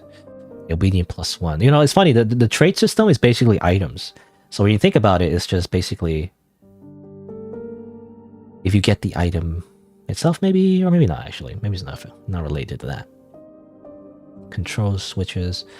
I could check control switches. Is there a way to just search for that? Switches. I mean, I guess, again, it's just based on this again. Obedient search. It's from the start. Strong-willed search. Flashbacks. Start no candle, and also another. So there's two types of starts for some reason. I'm assuming it's for the scene, when the scene starts. What was it? It's like 15. So this is apparently related to strong-willed somewhere, but I don't see it. I only see strong. Wait, no, here you go. Wait. Oh, here you go. Okay, so a common event start is when you go into the bug room, which is here, and if you choose a particular option, it says here you go. So if you choose ignoring the insects and you resist the temptation to scratch, that's what it was. Okay, the one branch of choices that I didn't pick, so it gives you +1 strong will, so that's interesting. There's another scene though that affects it, so I imagine you to get like multiple. So there's this one too, I think number 44. It's involving if you're a strong-willed, maybe. What was it? I don't see it anywhere. Actually, let me just search again. I wish you have multiple windows open at once. I don't think you can do that. So 15. 26, I guess you have no candle and you go into the darkness. I think that affects strong-willed too. So 44. And 46? 44 and 46. 44 and 46. Database. 44 and 46. So 44, I checked here. I don't see strong-willed anywhere. Apparently it's related to strong-willed, but I don't see one. Maybe I scroll too fast? I don't see anything choices related to that. This is the part where you talk to the mirror, I guess? Oh, maybe it's like... Oh, okay. I think it's related to... as like a decision, you can... Like one of the conversation choices, you can mention to the mirror. I think I've seen that multiple times in a few playthroughs. Depending on what traits you have different things to say to the mirror, but it doesn't change anything. So flashbacks... Strong-willed. Interesting. Okay, so here's here's a comment. Checks if Ellie has strong-willed or misguided trait. If Ellie doesn't have either the traits, no options pop out. It defaults to asking for the crystal. Interesting. But if she does have the strong-willed trait on, she has a strong-willed ending. Interesting. Okay, here you go. Okay, I think I've basically unlocked the puzzle by diving deep into the game's code. It's a code. It's not really code. It's kind of like a UI for like events and switches and I don't know, whatever. Anyway. I don't know if that was very interesting, but I had to do it in order to get that ending. Or in order to understand how to get that ending anyway.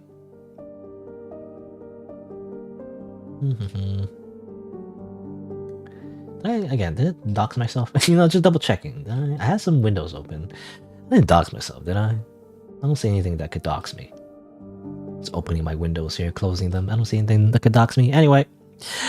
Alright, so going back to the game, I think I know what to do now. I guess we'll start from... Hey, where do we start from? I guess we have to start from... I guess we'll just start from the beginning. Because I don't know. There's a lot of variables. I'll just start from the beginning.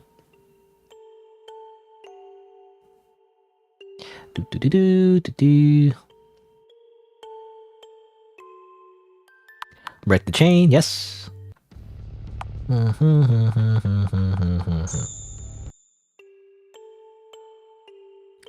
then we look at this to get an idea what you're supposed to do. I guess because of the script mentioned, like, again, I don't know if I'm using the right terms, by the way. I'm not really a programmer, so like I don't know all the right technical terms.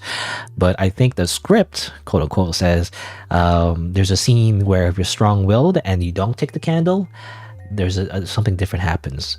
So like, we'll skip the candle. That's what I'll do. And then I guess I'll just leave. Leave the room. All right. And now, here's the important part. So it's very easy to miss, by the way. It's strange. I mean, it's cool. I like the trait system. It's very interesting. But it's also a little obscure because, like, there's very specific things you have to do to get the traits. And it's like, it's kind of hard to do, you know? You have to do like, very specific things. All right. So let's try to ignore it. The bugs, apparently, crawling On her legs, you continue walking through the room, suddenly kicking your legs with each step in attempts to shake the feeling off. A cascade of itchiness overcame your ankles once more, so much so it made it impossible to ignore much longer. Against your better judgment, you lifted the hem of your dress slightly to see what was causing your increasing discomfort. Bug bites. Nasty ones at that. Fresh, small red dots coated your lower legs.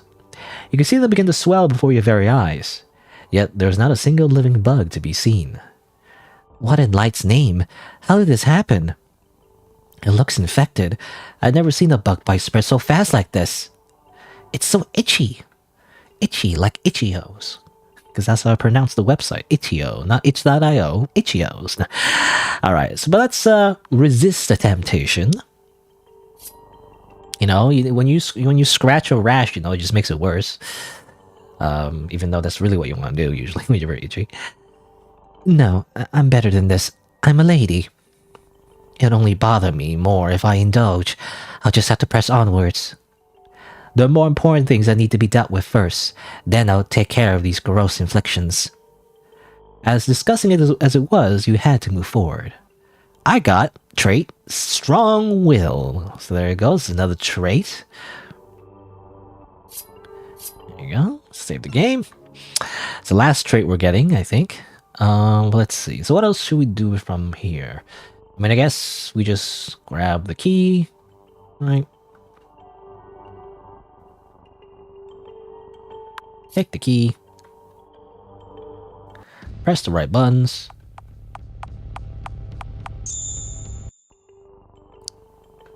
Got the silver key. I might need to look at it, but I'm just gonna look at that.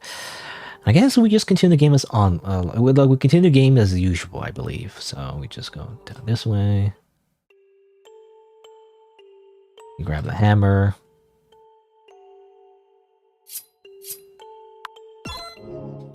Let's go down here. All right. So going into this room. Creak, creak, creak. You pause a moment, reaching your hands out to try and feel any furniture that might be around. Creak! The floorboards cried out. The only problem? You didn't make a step to cause a noise this time. Interesting. So we have an option here. This time I went into this area that is usually dark, but I don't have a candle this time. I deliberately didn't bring a candle with me. But we have an option here to try to find your way through the darkness. You manage to carefully maneuver around the room, keeping one hand on the wall and feeling your way around. You're able to make out the feeling of what appears to be a closet, a set of drawers and some silk curtains on the inside of the room. Each step you took inside the room made the same high-pitched creaking noise, except for one specific part of the floor. You kneel down closer to the floor, blinding and reaching your hand out to determine what the difference is in that spot of the floor. Your grip meets a handle attached to the floor. Tracing your fingertips around the area appears to be some sort of wooden hatch connected to the floorboards. This could lead me to another crystal, potentially. However, it's far too risky to go further in the darkness like this. Oh, okay. You still have to get a candle anyway. Doesn't matter.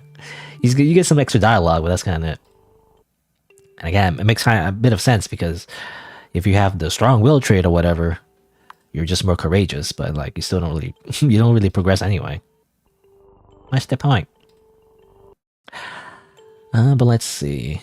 I guess I don't know if it matters. Like we can bring fish food or we can not bring fish food. I don't know if it matters which way we do it.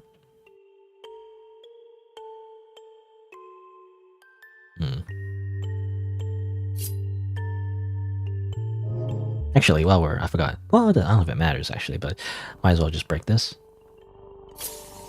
Boop. Got the crystal. We cleaned the crystals. So we can clean the crystals and we get the kind-hearted trait, but we don't need that right now. We already got that ending. Again, I don't know if it matters. Like if you get multiple traits, I imagine it doesn't really matter, but just to be safe, you know, just make sure I don't trigger the wrong ending. I want to focus on just getting one trait at a time. But sure, just for fun, might as well do this part again. Like it seems like you can either get fish food or simply just go in the water, you know. I'll just do you have to do a QTE though, but like whatever, that's fine. Might as well have some action. Do some gameplay. Got crystal. Alright.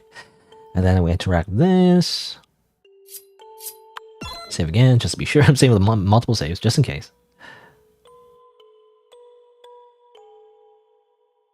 Please don't speak in riddles.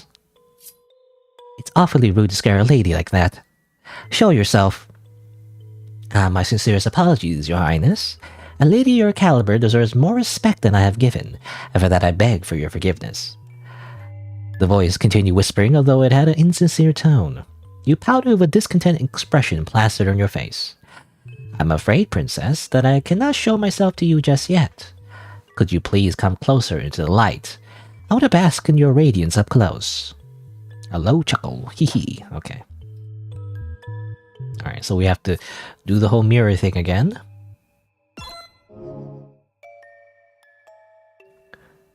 See you better. So you have to do this again. Indulge me. Alright. Something to matter. Is that so?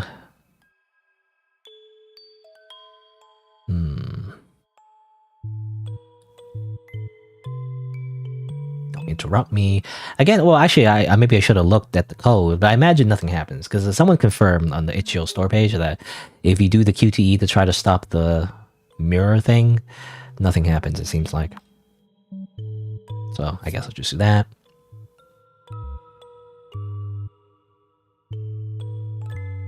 Replaying memories, get a little backstory again. You're being sacrificed by your kingdom, because if they do it, they'll be great. How did they reach that conclusion anyway? I mean, they didn't sacrifice the king. Why are they sacrificing the princess? I'm assuming the princess took over the kingdom, but I don't know. Do you think that normally that's not what you do? You don't sacrifice the leader of your country? Usually. At least in medieval times.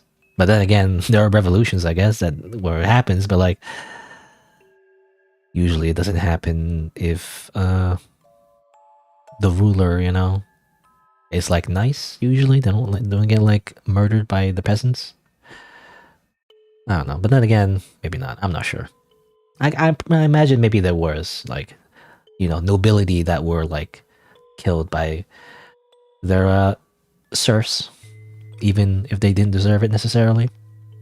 Maybe politically speaking, you know, they were the bad the bad time. Or a bad time in the, or how do I say? They were the wrong place, the wrong time. That's what I'm trying to say. Anyway.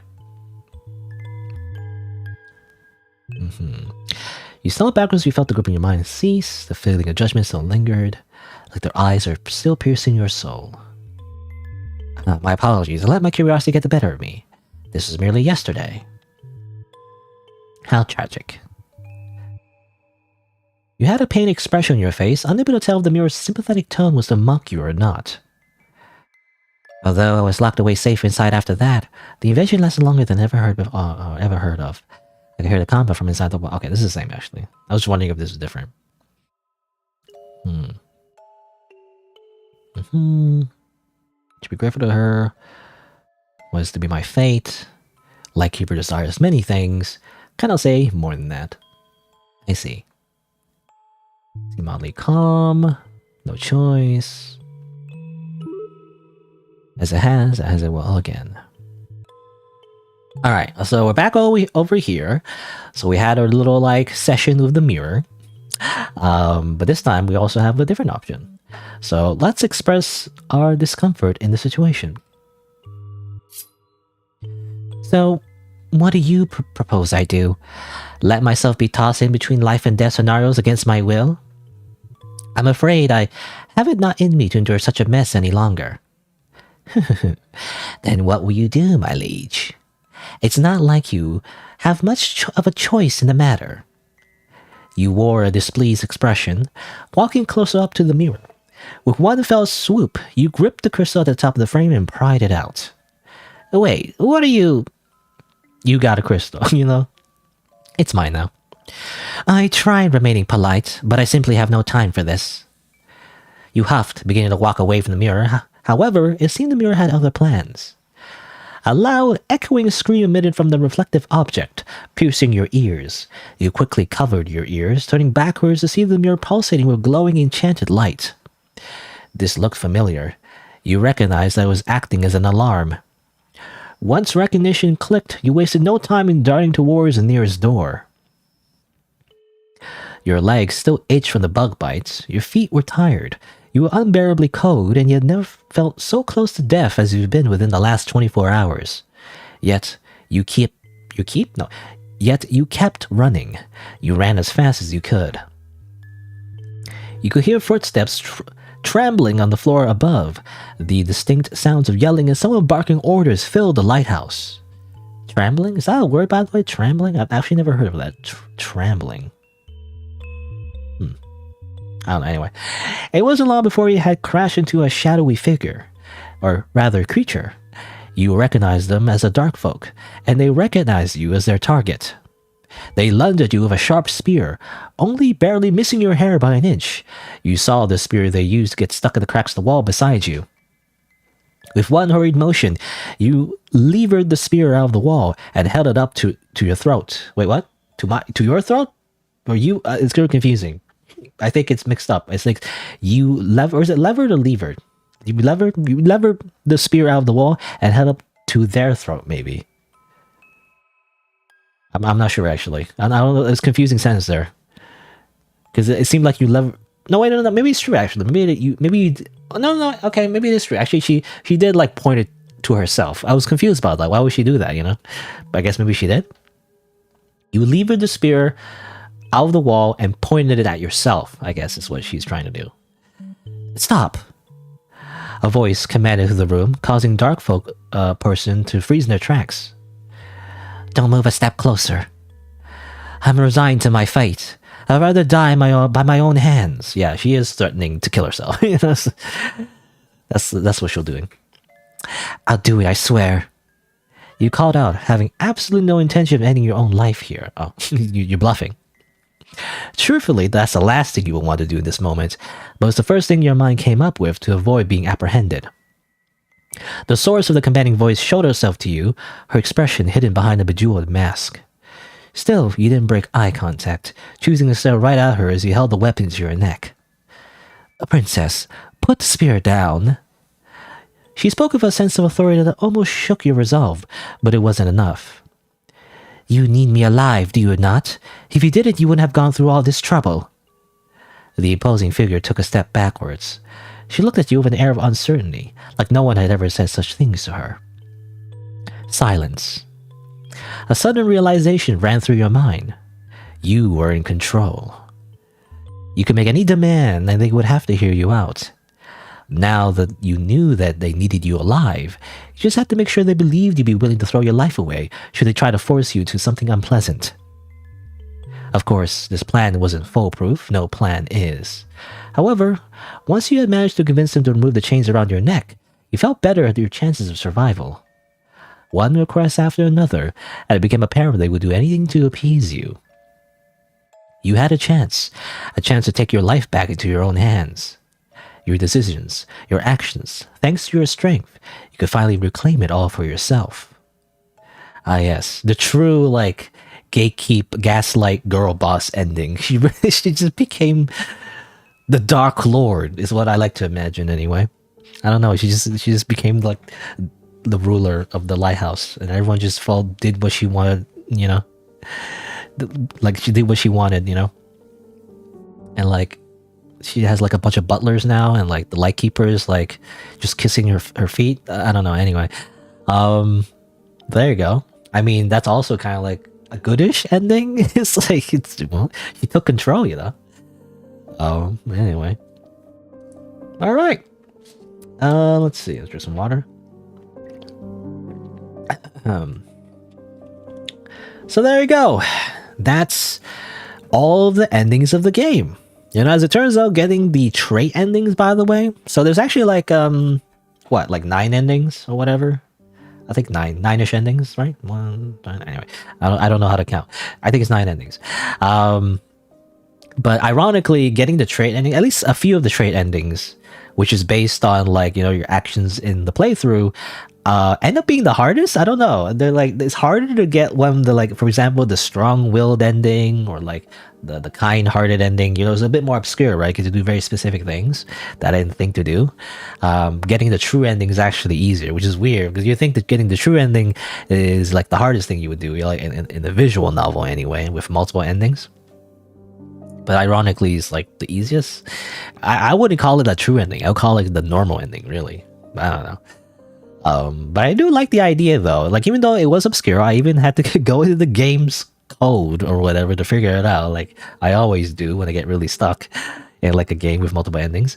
It was interesting though. It was like very interesting how like there's like consequences to certain decisions, and those decisions actually compounded you're into like, you know, consequences later on, which also affect your character's like personality, and then, you know, different outcomes happen, which is pretty cool. I like it. I really like that idea. You know, I don't know. It's like really cool. It reminds me, like, I mean, just role playing games in general, right? That's what happens in role playing games, and like good role playing games in particular, that actually account for your decisions, and not simply like, you know, there's a lot of modern games out there where it's like there's a karma system, whatever. You know, there's a good karma or bad karma, and there's like very like binary like outcomes. Like you do a bad thing, you do a good thing, and but the story just ends up the same way no matter what, for the most part. This game, and a few other games as well, they actually take like the branching decisions and actually make it interesting, which is really cool. I like it, even though it is obscure though. I wish there was a little bit more. I guess the only thing, and then is, you know, maybe it's just making the game easier, really. But like, I kind of wish, for the point click aspects, I wish it was more obvious what you can click on. Because I don't, me personally, I just don't like, I don't like point and click adventure games, at least traditional ones, you know, the ones where like it's just not obvious what you're supposed to click on. It's like it doesn't get highlighted or whatever. You know, I like Danganronpa. That's why I like Danganronpa, by the way. In Danganronpa, in that game series, there's a button you can like press, and that would highlight all the things you click on, which is really nice. I don't know. I like that. It's kind of like a, how do you say, like a compromise, you know, in between. Just, you know, you obviously, maybe you don't want to make it too obvious and just have like a giant red circle, you know, like a YouTube thumbnail, giant red circle and giant red arrow. Hey, click on this, you know. Maybe you don't want that because that's very distracting, and, you know, it's like kind of like dampens the whole like atmosphere and like, you know, ambience of like the art. But I would like, you know, to press a button and then and show like, hey, by the way, you click on this, you know, if I get lost, I don't know what to click on, you know, stuff like that. It'd be nice. I don't know. But that's just me. I definitely like, you know, I prefer like baby easy mode when it comes to like point click, because to me, that, I don't know, it doesn't require skill necessarily to like figure out what to click on, you know. It's just like, it's just dumb luck, in my opinion anyway. I don't know. But that's just me. But other than that, I mean, what else? I mean, I like the general like gameplay. I like how it adds some like QTEs, not too complicated in terms of like the actual like, you know, action sequences, I guess, quote unquote. But, you know, it's just a nice little thing, I guess. I guess as long as you don't overdo it, you know, because the thing of QTEs is like, it is a little bit of cliche. I feel like ever since QTEs became a thing in video games, developers have been abusing it ever since, even like modern games, they do it like too much. Because like a little thing to like force your player to like interact with the game so they don't get bored. You know, it's kind of like as if they're like a toddler. You know, flash some keys in front of them. But it's, you know, it's fine. If it's like a few times, it's like whatever. So I don't mind it really. It will only be like too much if it's like, you know, obviously like every like 2 seconds you do a QTE or whatever. I think it's, you know, it's fine if you just add the feature. Doesn't really harm the game, doesn't really like help it that much in my opinion, but I mean, it's just, you know, just a thing, you know, just a thing to break up the monotony of like just reading text and like clicking on things. But yeah, anything else? I mean, obviously the art is, yeah, it's good. I think I like the art. The art generally is pretty good as usual. Music is, you know, it's all right. I think someone actually made music for this game in particular, so it's okay. Very I don't know what to describe it. I mean, it's very I think a lot of the ambience, you know, is definitely very, how do you say, I don't know what the word is to be honest. Shakespearean, I don't know if that's the right word, but, you know, very medieval, I guess. I'm not sure if that's the right word to describe it, but, you know, it's just nice ambience music. think it fits. Anything else? Writing. I like the story, right? Yeah, again, I really like the whole branching system. I think that's the thing that stands out most to me, is like how your decisions actually cause a lot interesting consequences, and you can accomplish the same goal in slightly different ways. It's pretty cool. I like that. I really like that actually. That's like really cool. I like it. I wish it was I don't know, maybe not wish, but like, I kind of want to see it more like naturally come up if possible, I guess, because there's some traits, definitely, as I mentioned before, some traits are like harder to get than others.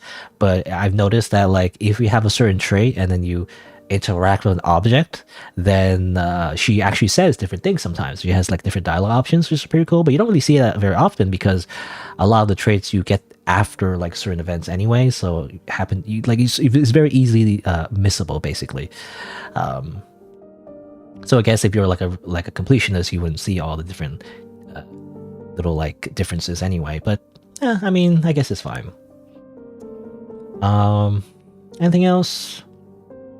I mean, speaking to the writing, just to like, again, provide a little bit of feedback, there is a bit of typos, but I mean, obviously, typos are typos, right? Not much you can do about it. It's just to fix them, I guess. I imagine, because I think this game was in a game jam, so, whenever you have to finish something like in a particular timeline, I've noticed, a lot of indie games in particular, they don't prioritize typos because they rather just release the game, in working condition, which I guess is fair, but, there's some typos here and there, as usual. I usually say that for a lot of indie games, actually. There's some typos. I mean, what else can I say about that? It's just there. Otherwise, not too bad though. The flow of the writing is good.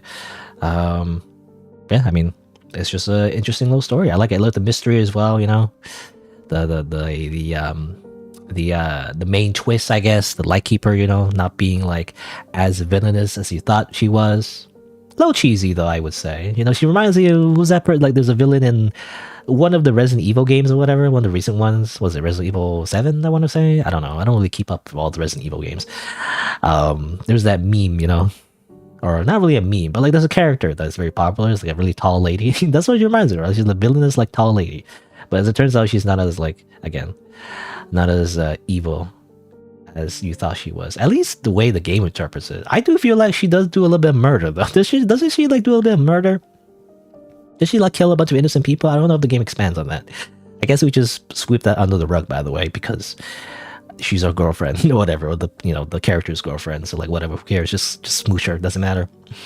Even though it does seem like she does cause a war and everything, and like that does cause like millions to die. Maybe not millions, but like at least there's some kind of fighting and violence, and it does, it's not exactly like she's like pure, it's just like there is some like bloodshed going on in the background that we don't really like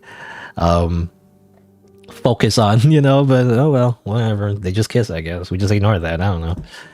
I always do feel like there's a bit of disconnect there, it's like there's the cheesy romance, but also a bunch of people die. Oh well, so I feel like if there is a bit of, I feel like there should be some acknowledgement of that, that it is a little bit like selfish, a little bit like, how do you say, ethically questionable, but like, acknowledge it, but accept it, it's like, it's not like it's a bad thing. It's just, it makes the characters more complicated. They justify their actions, even though their actions do cause suffering to others. It's like, that makes interesting characters, right? I do like that aspect. It's just the game doesn't really expand on that. It just makes it like cheesy romance at the end. It's like, yeah, and then I don't know.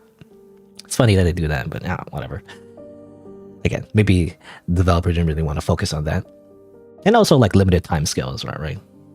It's like you want to go into all of that, if you deconstruct any kind of story, you can always like make anything seem like weird and like psychopathic. But anyway, let's see. And I guess that's it. I mean, overall, I like the game. I mean, that's basically it. It's another entry by Smile Straw Bunny, and it's pretty good. Yeah, I mean, overall, I'm trying to think of their games. It's been a while, but generally speaking, I liked all of their little entries. The Berry Witched games, Little Red Memories. They also had a game called Don't Let It Out, which is pretty short. Not much to say about that one, to be honest. It's kind of like a short one, so... I'm looking at the store page. Actually, wasn't there like... I swear, wasn't there like another game? I can't see... when I look at their store, their game page, actually, there's another game that was made by them, but I don't see it actually. Why is it not here? Strange. Because Don't Let It Out was actually, I think, a spin-off actually, one of their previous games, but I actually don't see it here. Strange. Oh. Maybe maybe it's on a different page. Anyway, but yeah, overall, again, I like the games the developers made. They're like usually like cutesy / horror, and I kind of like that contrast, you know. I guess for this game, I don't know. It's actually didn't really lean in too much on the, on that contrast though. They didn't really do the whole cutesy but also horror aspect of it. It was, I feel like, just kind of like, I don't know, it wasn't too scary. I mean, I guess there was definitely some bad endings, or really horrific, I guess. Definitely tragic, So I guess this is more for the tragic kind of story, depending on the endings, I guess. Well, I guess some of the endings, though, do end up being good, though. So it's like, I don't know. I'm not sure how to describe this exactly. I mean, it is horror, I guess. There is light horror, but overall, it's, not too bad. It's just mostly optimistic. I guess romance. It says right here it's like romance. So I guess it's like, yeah, it's romance. It's kind of like primarily romance as well. It's kind of mixed. Romance and horror. Which I guess is fine. I actually don't like romance by itself, by like just normal vanilla romance is kind of boring to me. But I guess when it's like, steeped in horror or like tragedy, it makes it much more interesting to me. Yeah, it's much more interesting to like go through the story if there's some spice to it. Anyway, I feel like I'm rambling for too long though. I think there you go. So that's the game. That's Lightkeeper. Pretty good game. I liked it. I guess this is where I'll do my usual sign off. Technically I'm not done the stream, but like I'll just do the sign off when I make this into a video. So if you're watching the video, and if you want to like watch like the whole thing without any like edits or whatever, then you could do so by looking up the VODs on my YouTube channel. They're under the playlist live stream VODs. You can also catch me live by subscribing and changing the bell notifications from personalized to all. You can also check out my other playthroughs as well. Again, like games from this developer, as well as other games as well. And I guess you can also follow me on Twitch. I'm technically also restreaming it on Twitch as well, so you can follow me there too. And I guess that's it, right? So thanks for watching. Until next time, see you then. All right, so that's where I'll fade out for the video. Let's see. Well, it's supposed to be about 3.5 hours, so I guess that's it for today. I don't know. I really don't have time to really do another game, so I guess that'll be it. Yeah. I was planning on playing another game, but I guess obviously there isn't enough time. Like, I don't know. I feel like it'll be over. It's like I don't want to go for too long, so I think that'll be it for today. I think that's good. 3 hours, 3.5 hours. I think that's good, especially because it's because I spent a bit of time trying to get the last ending, which is a little obtuse, to be honest. Like, I didn't know you're supposed to like pick the particular option to make the bugs like bite you and then resist the temptation to scratch. Apparently that makes you strong-willed. I don't know. I mean, I guess it kind of does. Like trying to avoid scratching at like an itchy rash makes you a very strong-willed person, apparently. I would think the smashing everybody with a hammer thing would make you strong-willed. I don't know. It's like I thought that would like make you like very.